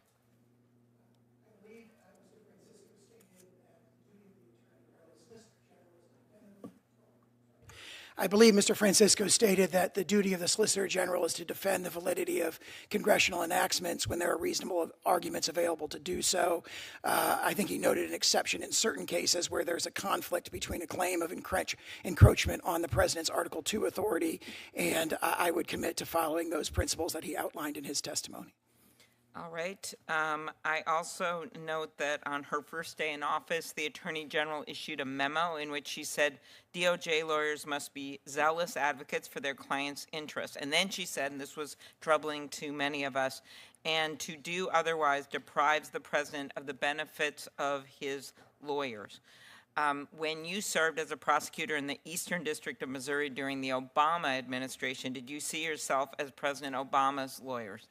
I believe as an attorney for the Department of Justice at any level, as I said to Senator Lee, the client of that attorney would be the United States or the people of the United States. All right. So thank you. And all justice lawyers, as you know, take an oath to the Constitution. And as you note, their client is the people of the United States. I asked this of Todd Blanche, and he answered that is true. And so your client will, in fact, be the United States government and the United States of America and not the president. That's right? I stand by my prior answer. All right. Thank you very much. Appreciate it. Thank you, Senator Klobuchar. Appreciate all of you being here today. Certainly, I think, based on my history as a federal prosecutor and a judge and attorney general of the state of Florida, I think the roles in which you are volunteering to serve and have accepted these nominations are some of the most important roles in our government, especially at this moment in time when so many people believe, so many Americans believe that the Department of Justice and agencies within it have been used to unfairly target those that may hold a different political preference or persuasion. It is so important for the stability and consistency and long-term success of this nation to have people like you, patriots passionate about this country and its founding principles in these roles, to assure Americans that we are going to bring this back to a place where Americans can trust that you are the institution of the Department of Justice is a shield protecting not only American safety, but their inalienable rights. Do you believe at its core that is one of the missions that you will fulfill? And I'll ask each of you to answer, please. Thank you very much for the question, Senator, and I greatly appreciated the ability to work with you and your staff when I was in the State Attorney General's office on many important issues. Oh, and let me just pause right here. I know that you said that you equally adored the two Missouri Attorney Generals, but you never said which Attorney General on the dais you liked and respected the most, and you know... There's only one here right now. You can always go with Florida. It doesn't have to be your home state. There are many wonderful public servants in the room, and I respect them all greatly. And in response to your question, yes, I don't think I can improve on the way that this principle is expressed in the quotations from President Trump's inaugural address that I referenced in my opening statement. Mr. Reitz. I 100% agree with you, Senator Moody. Ms. Dhillon. And Senator, I would agree with you as well. At this time, without objection, I would like to introduce for the record a letter from all 4 women Republican Attorneys General, my former colleagues, where they voiced support for you, Ms. Dhillon, and we'll enter that into the record without objection. One of the things that they highlighted, and I noted that we share this in common, And most people don't know this about you because they hear what's only pushed and highlighted within the media. But as a young lawyer and continuing through this day, you have, without charge, free of charge, using your skills as an attorney and for pro bono, defended victims, or sought justice for victims of sex trafficking and domestic violence. I remember after working long days at my law firm, going and sitting at the courthouse and helping victims of domestic violence. I believe that shows your heart for protecting the most vulnerable in their time of need that may not understand how to navigate the court system and understand that the court system is there for their protection. And I believe that's what you will bring in heart and spirit and passion to this role. To that end, you've spoken to this. As Attorney General, I was one of the first to request that a large corporation be investigated for discrimination for some of their hiring practices using racial quotas. I also brought suit, one of the first of the kind in the nation, when pregnancy crisis centers were being firebombed and threatening messages were being written on them to make sure that we were protecting the life of those that are pro-life or protecting the rights of pro-life Americans. Many of these duties would fall under the DOJ. I hope that you will go back and review where that might not have been done under the last administration, and do you assure this body and this committee that you will make every effort to do what this government is intended to do, why it was set up to be a government of the free people, first and foremost, to protect our rights. Will you confirm for this body that you will make sure that every American is protected under your tenure and leadership? Senator, thank you for that question, and I'm deeply touched by the support from the women attorneys general, and it is an issue dear to my heart. But absolutely, as I mentioned, my entire legal career has spoken to the fact that protecting the rights of the defenseless and following the law and enforcing those civil rights laws has and will be a passion of mine and a top priority to make sure that the defenseless and those who look to the United States for justice will certainly have an open door in the Civil Rights Division. Thank you so much. And under 5 minutes, I am concluding my questioning as a model for all of my colleagues. All right, we will now turn it over to Senator Padilla. Thank you, Madam Chair. I was hoping you'd confer to me your extra 15 seconds. But, Not a chance.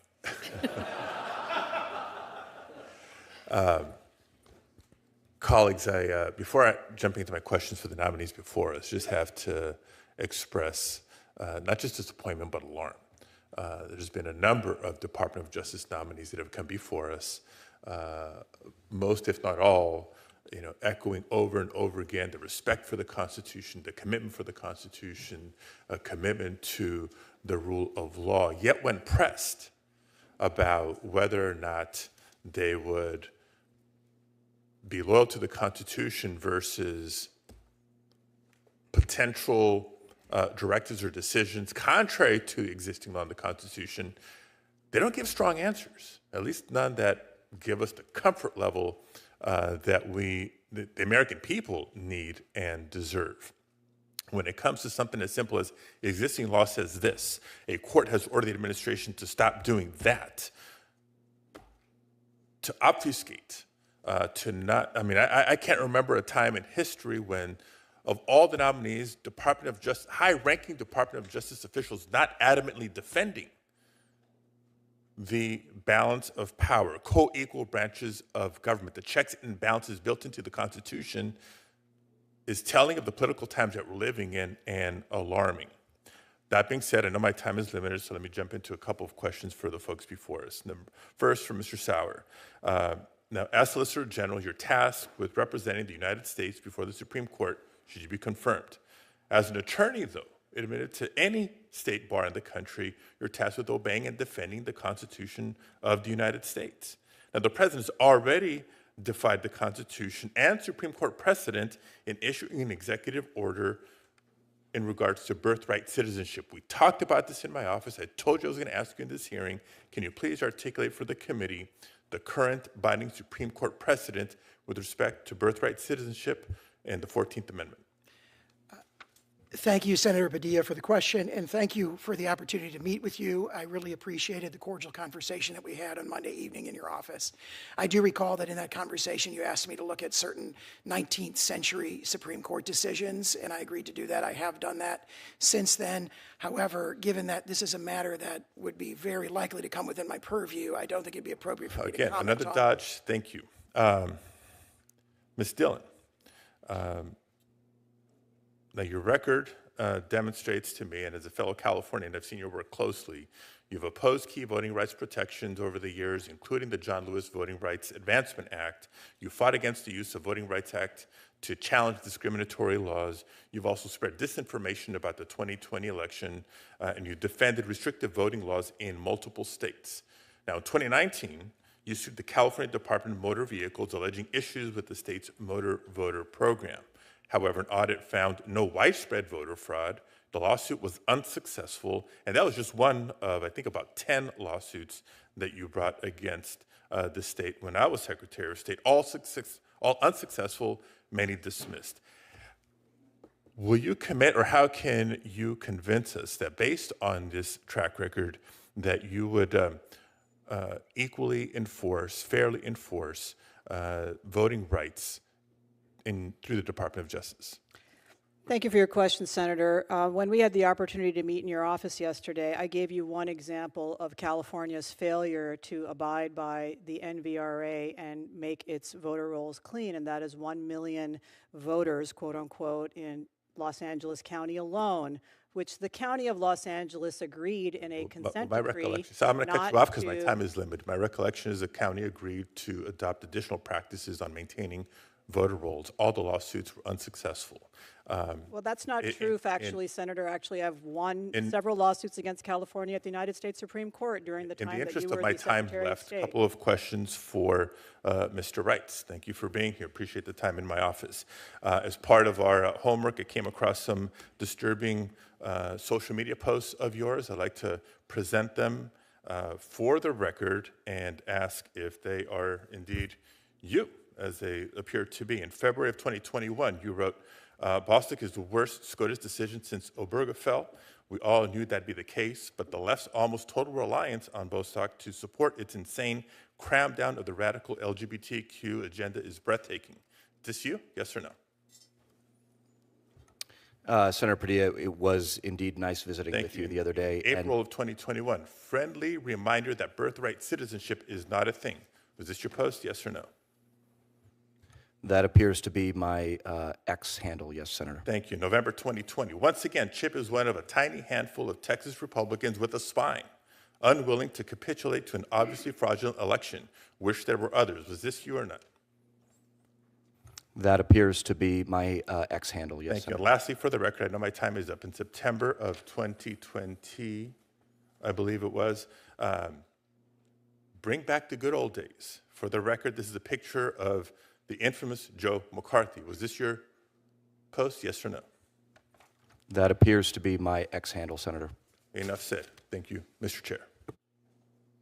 Thank you, Senator Padilla. Senator Schmidt. Thank you, Mr. Chairman. I do find it fascinating, though, that my friends on the other side of the aisle are very concerned all of a sudden about an administration ignoring Supreme Court decisions. Mr. Sauer, you and I brought the student loan debt forgiveness case. We won at the Supreme Court, and Joe Biden said, the Supreme Court blocked me, that didn't stop me. So this lawlessness we've seen over the last 4 years, all of a sudden my Democrat friends have found religion on abiding by Supreme Court decisions. Ms. Dhillon, I wanted to ask you a couple questions. My colleagues on the other side tell us that you're a threat to civil rights. The truth is, I think you're one of the fiercest advocates of civil rights in a generation. On paper, civil rights are supposed to mean protection from discrimination based on characteristics like race. In practice, the entire civil rights bureaucracy as it currently exists is a vehicle for an entrenched new system of discrimination based on race. The left is right about one thing, in my view. There is systemic racism that exists in America today, but it's not Jim Crow or redlining or our criminal justice system. It's the pervasive racial discrimination that exists against Asians, whites, and other disfavored groups that take place now on college campuses, in the boardrooms of Fortune 500 companies, even in the halls of our own government. It goes by a bunch of different names, principally equity or DEI or CRT. You can go on, but whatever you want to call it, it's wrong. And it has to stop. As Chief Justice Roberts eloquently put it, the best way to stop discrimination on the basis of race is to stop discriminating on the basis of race. And that's one of the reasons I like you. I think unlike most quote-unquote major civil rights organizations today, you oppose racial discrimination in all forms. So I want to ask you, is reverse racism still racism? Thank you for the question, Senator. I don't even use the term reverse racism. It's just racism to discriminate on the basis of race. I agree with you. And do civil rights protections apply equally to all races? In my view, yes, they do, Senator. Okay. In my view, we've got to root out this wokeism and this discrimination that's been under the cover, this cultural Marxism of DEI, that I'm glad President Trump is taking out of the federal government, but you've seen this obviously play out in the private sector as well. In 2023, the company, Target, the store, explicitly stated that as part of its REACH initiative, it wanted to hire 20% more black employees in overt racial quota system. Title VII of the Civil Rights Act prohibits discrimination in employment based on race, color, religion, sex, and national origin. Racial quotas violate our civil rights. Does Target's practice of having racial quotas raise red flags for you? Well, Senator, if the facts are as you just described them, I believe that practice is illegal and unconstitutional. And so one of the things that I find fascinating from the last administration, against companies like SpaceX, for example, the Biden administration brought hundreds of civil rights actions. How many actions did the Biden administration bring against DEI racial quotas? Are you aware? I'm not aware of any, Senator. Well, I know the answer to it. It's Blutarski. It's 0.0. None. Because this is the truth. My friends on the other side had a system in place that needs to fundamentally be dismantled. The left views this, again, as cultural Marxism, a way to divide the room by race, and it's tearing this country apart. You have a really important role that you're going to step into when you're confirmed. I think you're going to get confirmed to try to end this. We shouldn't have racial quotas in this country. People should be judged on their merits. We need to bring merit back. It's not a four-letter word. It's actually a bedrock principle that's made this country such a great place. And regardless of your skin color, you should have every opportunity to succeed. But you also shouldn't be held back because of your skin color either. And again, I think this leftist movement that the Democrats have been captured by, they totally lost the plot, and the American people have rejected it. Part of what the American people did in November, I think, is they sat in that jury box and they watched all this craziness over the last 4 years, and they rejected it. And you, given your background and your experience, and I think your grit to fight these tough fights, I couldn't think of anybody more qualified to do the job that you're about to do. So congratulations, and you have my support. Thank you, Mr. Chairman. Thank you, Senator Schmidt, and I would like the record to reflect, I believe this is the first time in the history of the Republic the word Blutarski has been used in the Senate Judiciary Committee. And with that, Senator Schiff. Thank you, Mr. Chairman. Mr. Sauer, you've served as one of the President's defense lawyers. Should cases arise in the Justice Department involving the same cases in which you represented him, will you recuse yourself? Senator, thank you for the question. As reflected in the ethics agreement that I have signed and in the regulations of the Department of Justice, as to any matter that were to come before me that might require a recusal obligation, I would consult with the Department of Justice ethics officials and follow my recusal obligations. So you'll consult with the career ethics lawyers at the department? Yes, that's correct. You are aware, of course, that the career ethics officials at the department have been fired, demoted, transferred. They no longer exist. The two people in that office are one of your fellow criminal defense lawyers of Donald Trump and a political appointee who graduated from law school just a few years ago. They don't exist. So who are you going to consult? Are you going to go to one of his other criminal defense lawyers to find out if you should recuse yourself? Senator, I'm not aware of any personnel actions that you've described, so I can't speak directly to those. I've just recently been through a process where I was consulting closely with a career DOJ I'll tell you, ethics attorney. Mr. Sauer, those actions have taken place. And the two appointees are political appointees. The people who will make the recusal recommendations to you are political appointees. One was Mr. Bove's former chief of staff. The other was a fellow criminal defense lawyer for Donald Trump. If that's who you're going to for recusal advice, no one can have confidence that that judgment will be made properly. But let me move on to another question. You took the position as Donald Trump's lawyer that he could order SEAL Team 6 to assassinate a political opponent and not be prosecuted for it unless he was impeached first. Should the president order the use of violence against a political appointment, will that continue to be your position as the lawyer for the United States? Will you represent to the court that any prosecution should be dismissed if the president is not first impeached?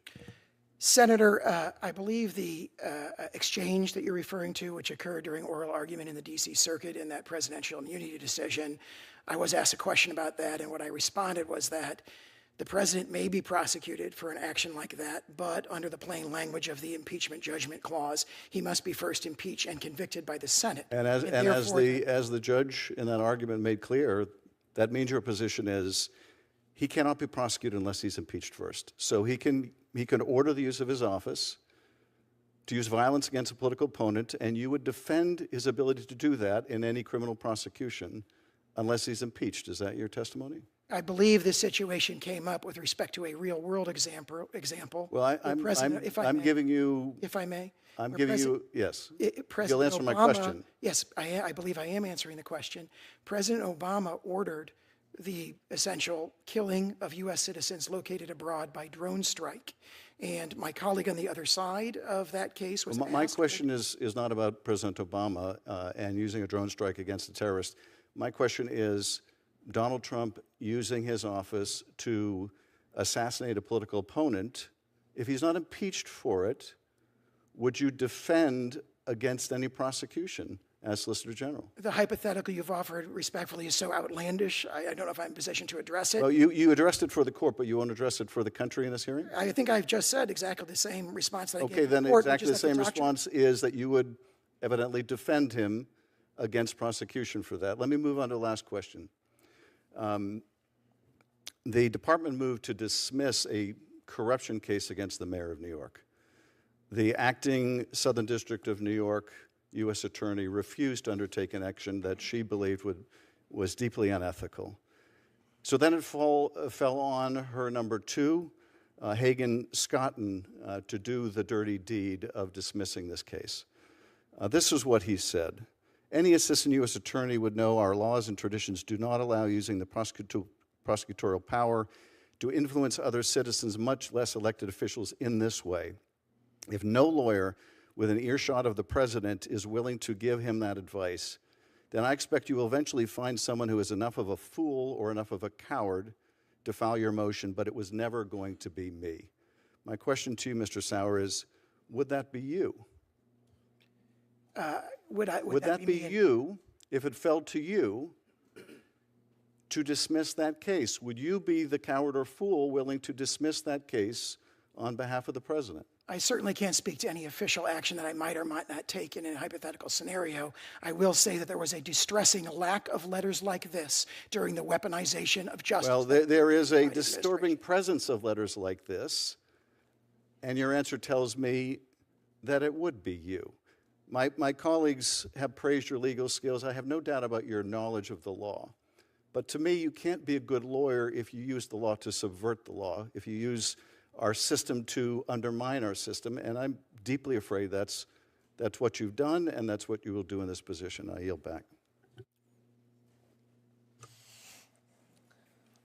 Let me say to the three of you, thank you for agreeing to serve our nation. Thank you for going to the Department of Justice. I will note my Democrat colleagues who are suddenly deeply concerned about the rule of law all seem to have entered the witness protection program during the 4 years of the Biden presidency, when the Biden Department of Justice was the most lawless and partisan Department of Justice our nation has ever seen. And not a single Democrat on this committee could be bothered to be concerned in the slightest about the weaponization of the Department of Justice to attack President Biden's political opponents, about Merrick Garland's refusal to enforce the law, including refusing to protect Supreme Court justices when a clear federal statute made it a crime to protest and threaten the lives and families of Supreme Court justices, and yet the Biden Department of Justice refused to follow that law. Now, Mr. Sauer, I will note that you and I share a lot of legal history. We both attended the same law school. We both clerked for the same judge, Michael Ludig, on the Court of Appeals. You clerked for the late, great Justice Antonin Scalia. We both started our legal career practicing under Chuck Cooper, one of the finest Supreme Court litigators on the planet. You've been nominated to an incredibly important position, Solicitor General of the United States, a position frequently referred to as the 10th Justice. It is the only position in the entire federal government that is required by statute to be, quote, learned in the law. I will note I am grateful that is not a requirement to serve on the Senate Judiciary Committee. But I would ask you to share with this committee and share with the American people what is the responsibility of the Solicitor General, and how will you carry out this task if and when you are confirmed? Thank you very much, Senator. Thank you for the question. Thank you for the opportunity to meet and discuss legal issues facing the United States. I believe I responded to earlier questions that the role of the Solicitor General is to defend both the statutes of the United States that are enacted by Congress and the executive actions of the executive branch. The Solicitor General does so on behalf of the client of the U.S. Department of Justice, which is the United States, the American people, and does so consistent with and with fidelity to the Constitution and the rule of law. Well, thank you, and I have every confidence you will do exactly that. Mrs. Dhillon, as a Sikh woman who immigrated to the United States at a young age, how has your background shaped your understanding of civil rights, and how can that perspective enhance the Civil Rights Division in advocating for all Americans from all backgrounds? Thank you for that question, Senator. I would put it this way. My faith itself teaches, first, openness to all, respect for all, and protecting the defenseless. Those are among the tenets of the Sikh faith. And so that is why you see so many Sikhs volunteering in war-torn areas and doing relief work around the world. And so it's actually a tenet of our faith to contribute towards those efforts. So it's been my entire career that I have served in that capacity, motivated by my faith and my teachings in my home. And my career has also demonstrated many instances, as other senators have mentioned, of pro bono work, doing work for people who could not get a lawyer otherwise. And so I'm proud of that work. In the Civil Rights Division, there is a long and storied history of doing exactly the same thing, which is standing up for the most disadvantaged individuals in our United States and ensuring equal justice for all. And so I would definitely be informed by those lifetime experiences, including 32 years as a lawyer representing the underprivileged. And let me ask you, how have your experiences as someone who's been subjected to racial profiling and abuse, and in particular the incident in 1995 when you and your husband were attacked on a bus, can you please briefly describe that and how that will inform how you will carry out the roles running the Civil Rights Division? Well, thank you, Senator. In the early 90s, as a newlywed, I got a terrible phone call from the chaplain at NYU that my husband, who was a medical resident in that program, had been shot and brought to NYU. He'd been shot in the chest by a racist who confronted him on a crowded New York City bus during rush hour and told him to get out of his face and to apologize, and used numerous ethnic slurs. And when my then husband refused to apologize, he was shot. And so it really brought home to me that no matter what your education, your affluence, your background, there are instances in which bigots and racists will operate in society to try to harm people, and it is up to lawyers to then stand up to that and make sure that there are severe punishments. Unfortunately, that was New York City, and in that case, the person was not severely punished for shooting my then husband in the chest. Wow, that's truly horrible. Mr. Reitz, I have one question for you. Will you tell this committee what the rule against perpetuities is? If the chairman will If the chairman will grant me, I know that we're over time, if I may answer. You may answer. No interest is good unless it must vest, if at all, not later than 21 years after some life and being at the creation of the interest. Very good.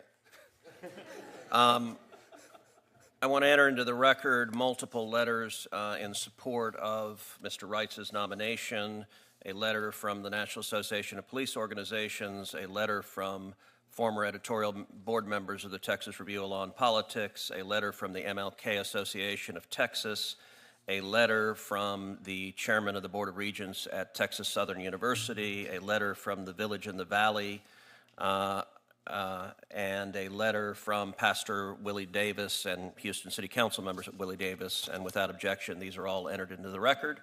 And Senator Welch, you are recognized. Thank you very much. Mr. Reitz, it was very nice to visit with you yesterday, and it's nice to see your kids. You promised they were going to be here, and your wife, a couple of your kids. That's great. All of us are kind of amazed you're the cheerful person you are, having survived working for this guy named Cruz from Texas. I'll tell you, it's hard on us, but we can imagine what it's like for the chief of staff. You know, this is Your time has expired.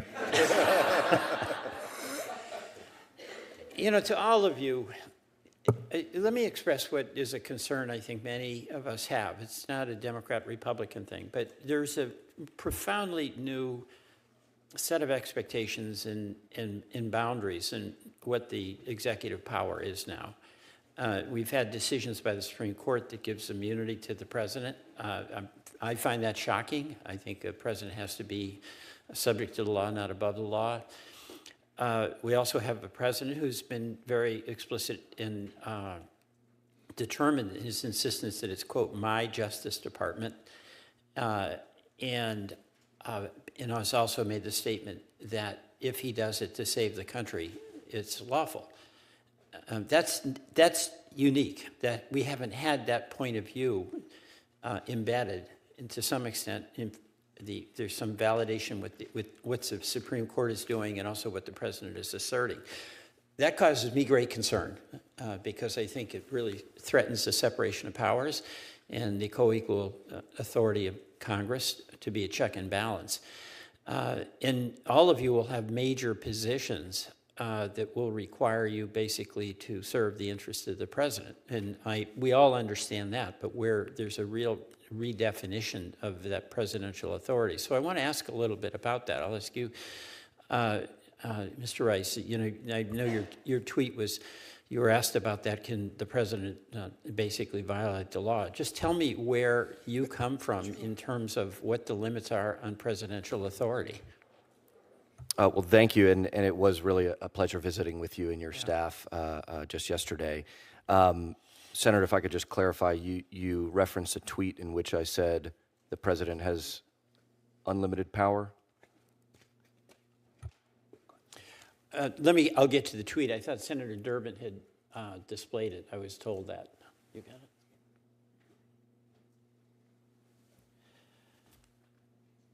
Looking for some Andrew Jackson level leadership on this one. Judge Yackel has made his decision, now let him enforce it. So it's the famous Jackson dictum that we can essentially disregard the decision of a Supreme Court. Thank you for that, and thank you for clarifying, Senator Welch. So my position reflects a fairly mainstream view within right of center jurisprudential circles, which is simply to suggest that various Supreme Court or Court of Appeals decisions are more limited in scope than maybe our friends who share a different jurisprudential view of Supreme Court holding would suggest. Well, let's say there is a Supreme Court holding saying that a presidential policy is invalid. You know, but President Trump has said he can do basically anything if it's to save the country. All right, that's his motivation.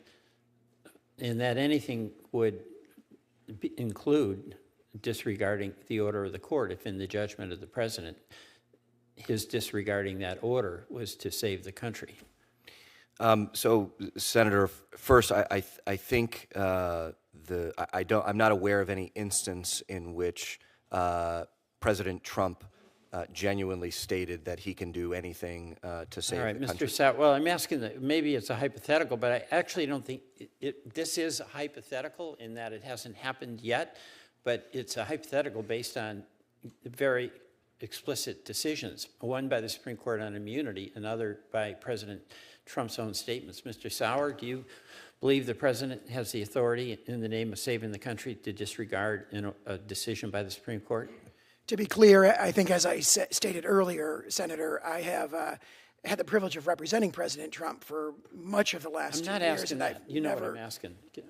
I'm sorry, I didn't hear what you said. I'm not asking about the privilege you had of serving the president. I'm asking the question. You heard my question.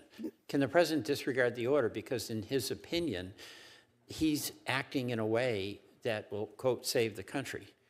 I think the answer that I was trying to give respectfully is that I've represented President Trump for 2 years, and I've never seen anything that would lead me to believe that I'd be put in any situation. You know what? I get it. You respect him. You like him. He was your lawyer. But I'm not asking about that. I give you that, right? But the president has now asserted that he has the right basically to do what he thinks is necessary to save the country. And I'm asking whether that includes violating a Supreme Court order. I think I would just refer back to the answers I gave earlier to similar questions from the ranking member. Well, how about answering my question now that I'm here? Well, there was a lengthy exchange about that, but again, I've represented President Trump for 2 years. I've never been put in any situation like that, and I don't anticipate being so. I just got to say, Mr. Chairman, that's a little bit frustrating. I understand that he has a good relationship with the president, respects him, all right, and the president has never put him in that position. But we're in a new situation here. The president is now the president. He's made these statements. There is a real question, an emerging unitary executive authority. This is a very serious question that we've never had to face before. Can the president disregard a decision by the Supreme Court? And, you know, I'll yield back, but I want to just express my frustration at not getting a direct answer on what I think is an existential question for this country.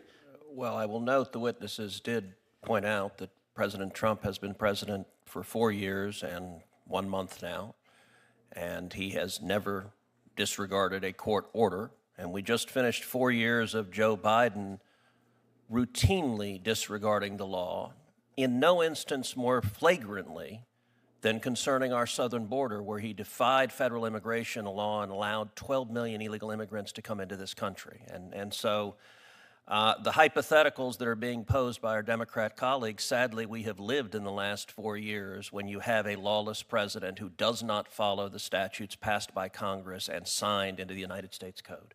Senator Kennedy. Thank you, Mr. Chairman. The credentials of each of you are impressive. Ms. Dhillon, did you ever have Professor Paul Stephen at Virginia Law School? I did, Senator. I think it was my first year. Yeah. He's brilliant. He should be on the federal bench. He would have been if I had gotten here sooner. Mr. Reitz, I introduced Senator Cruz to some of his supporters one time. I was asked about him, and I said, no, let me tell you about Senator Cruz. He's brilliant, but so was the Unabomber.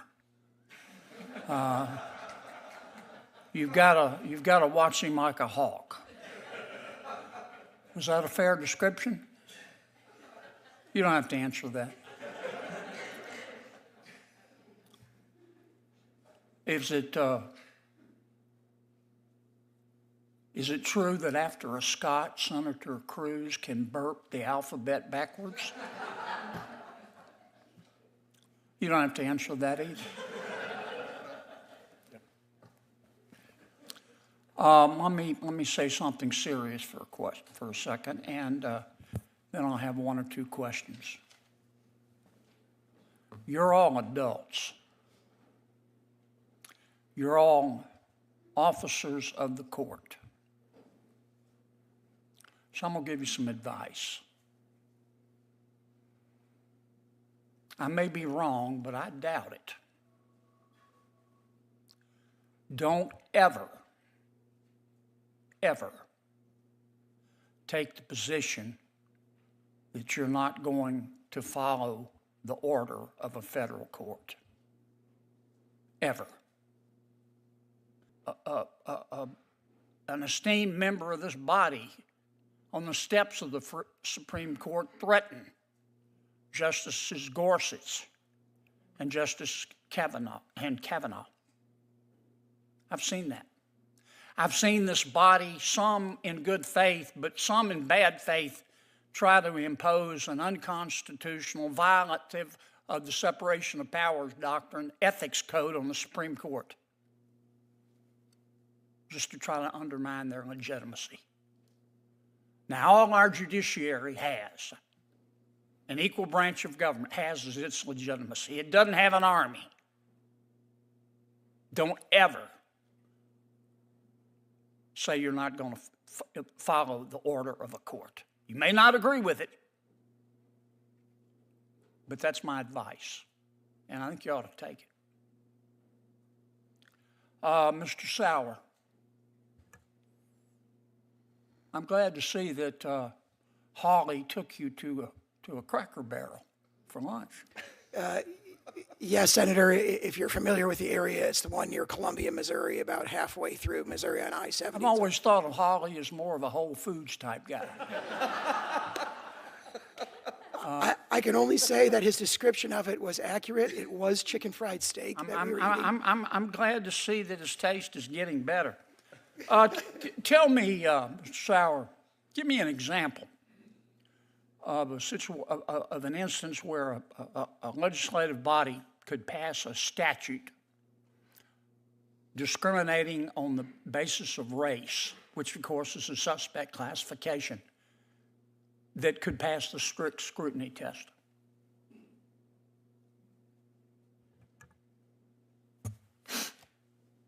I can't think of a hypothetical as I sit here. However, I am aware that there is a line of cases holding that. I am too, but is there any way that a legislative body can pass legislation classifying people on the basis of race that passes strict scrutiny? I can't imagine a scenario as I sit here, Senator. How does the doctrine of equal protection apply to the federal government? I know the 14th Amendment says that the states can't deny our people equal protection of the law, but I don't see anything in the Constitution about the federal government in equal protection. It's not in the Fifth Amendment. I'm not suggesting we shouldn't, but how does it apply? Senator, I believe there's a Supreme Court decision from the late 1940s or early 1950s that essentially incorporated the doctrine of equal protection. People say reverse incorporated the doctrine of equal protection through the Due Process Clause of the Fifth Amendment. You agree with the substantive due process model?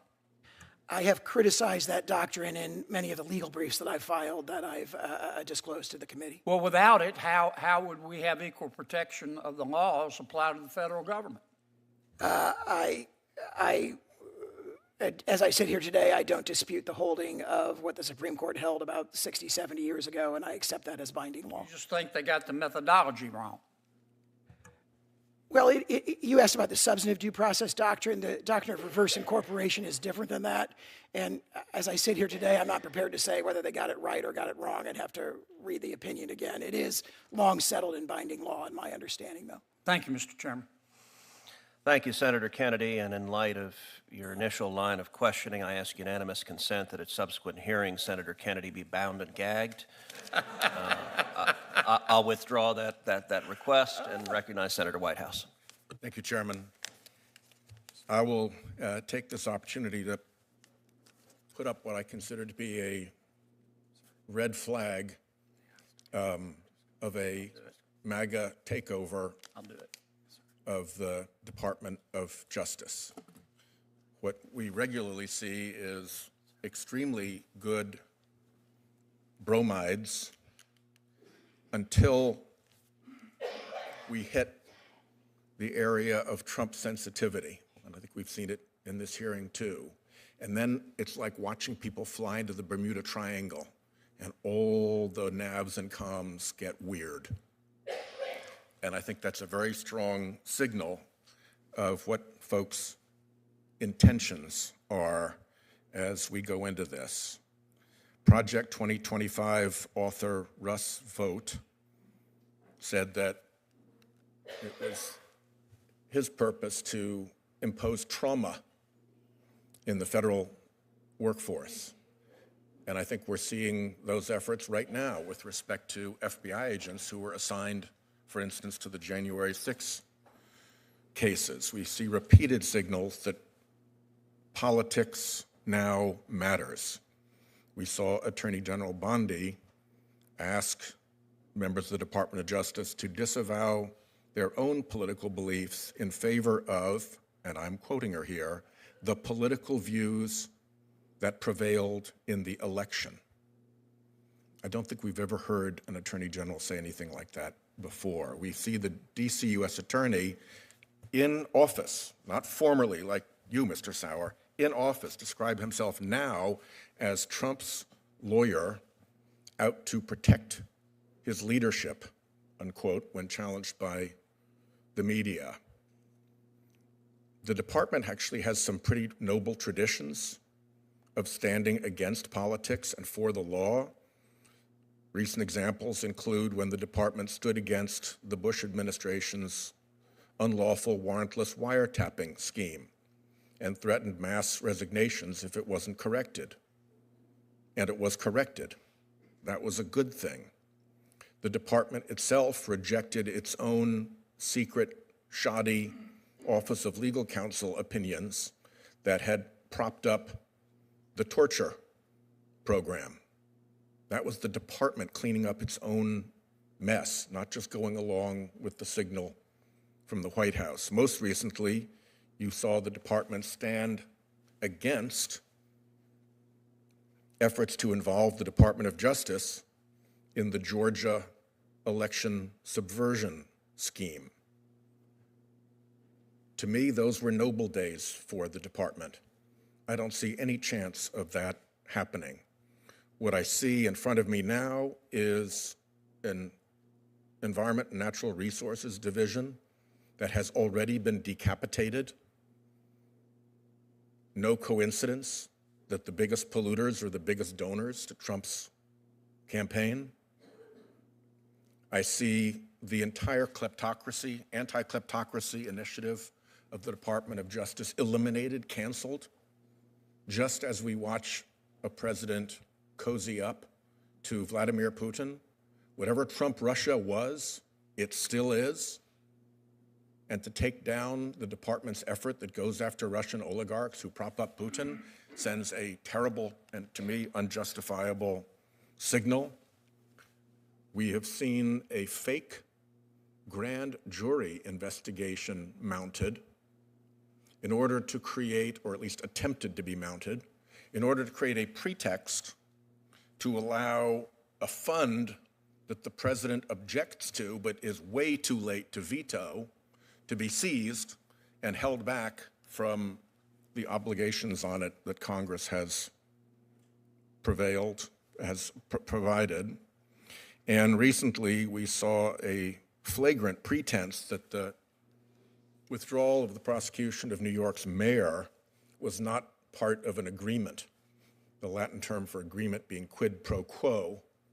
And then you saw Tom Homans from the administration go right onto TV and say, yeah, this was an agreement, and if you don't honor it, I will be, and I won't use the phrase that he used because it's vulgar. I hope that in some way I can call to each of your sense of decency so that when the moment comes, which it will, when you're asked to choose between the public duties of the Department of Justice and the political imperatives of the Trump administration, you'll come down on the right side. I'm sad to say I don't see any indication of that right now. Thank you, Senator Whitehouse. Thank you to each of the three witnesses. Mr. Chairman, Senator Kennedy. I'll raise a point of order. I forgot to ask William and Caroline if they had anything they wanted to add. Anything? How about vote for my dad? Thank you, Mr. Chairman. Sorry for the interruption. An excellent ground to close the hearing. Congratulations, each of the three of you did a terrific job. Senator Kennedy did an okay job.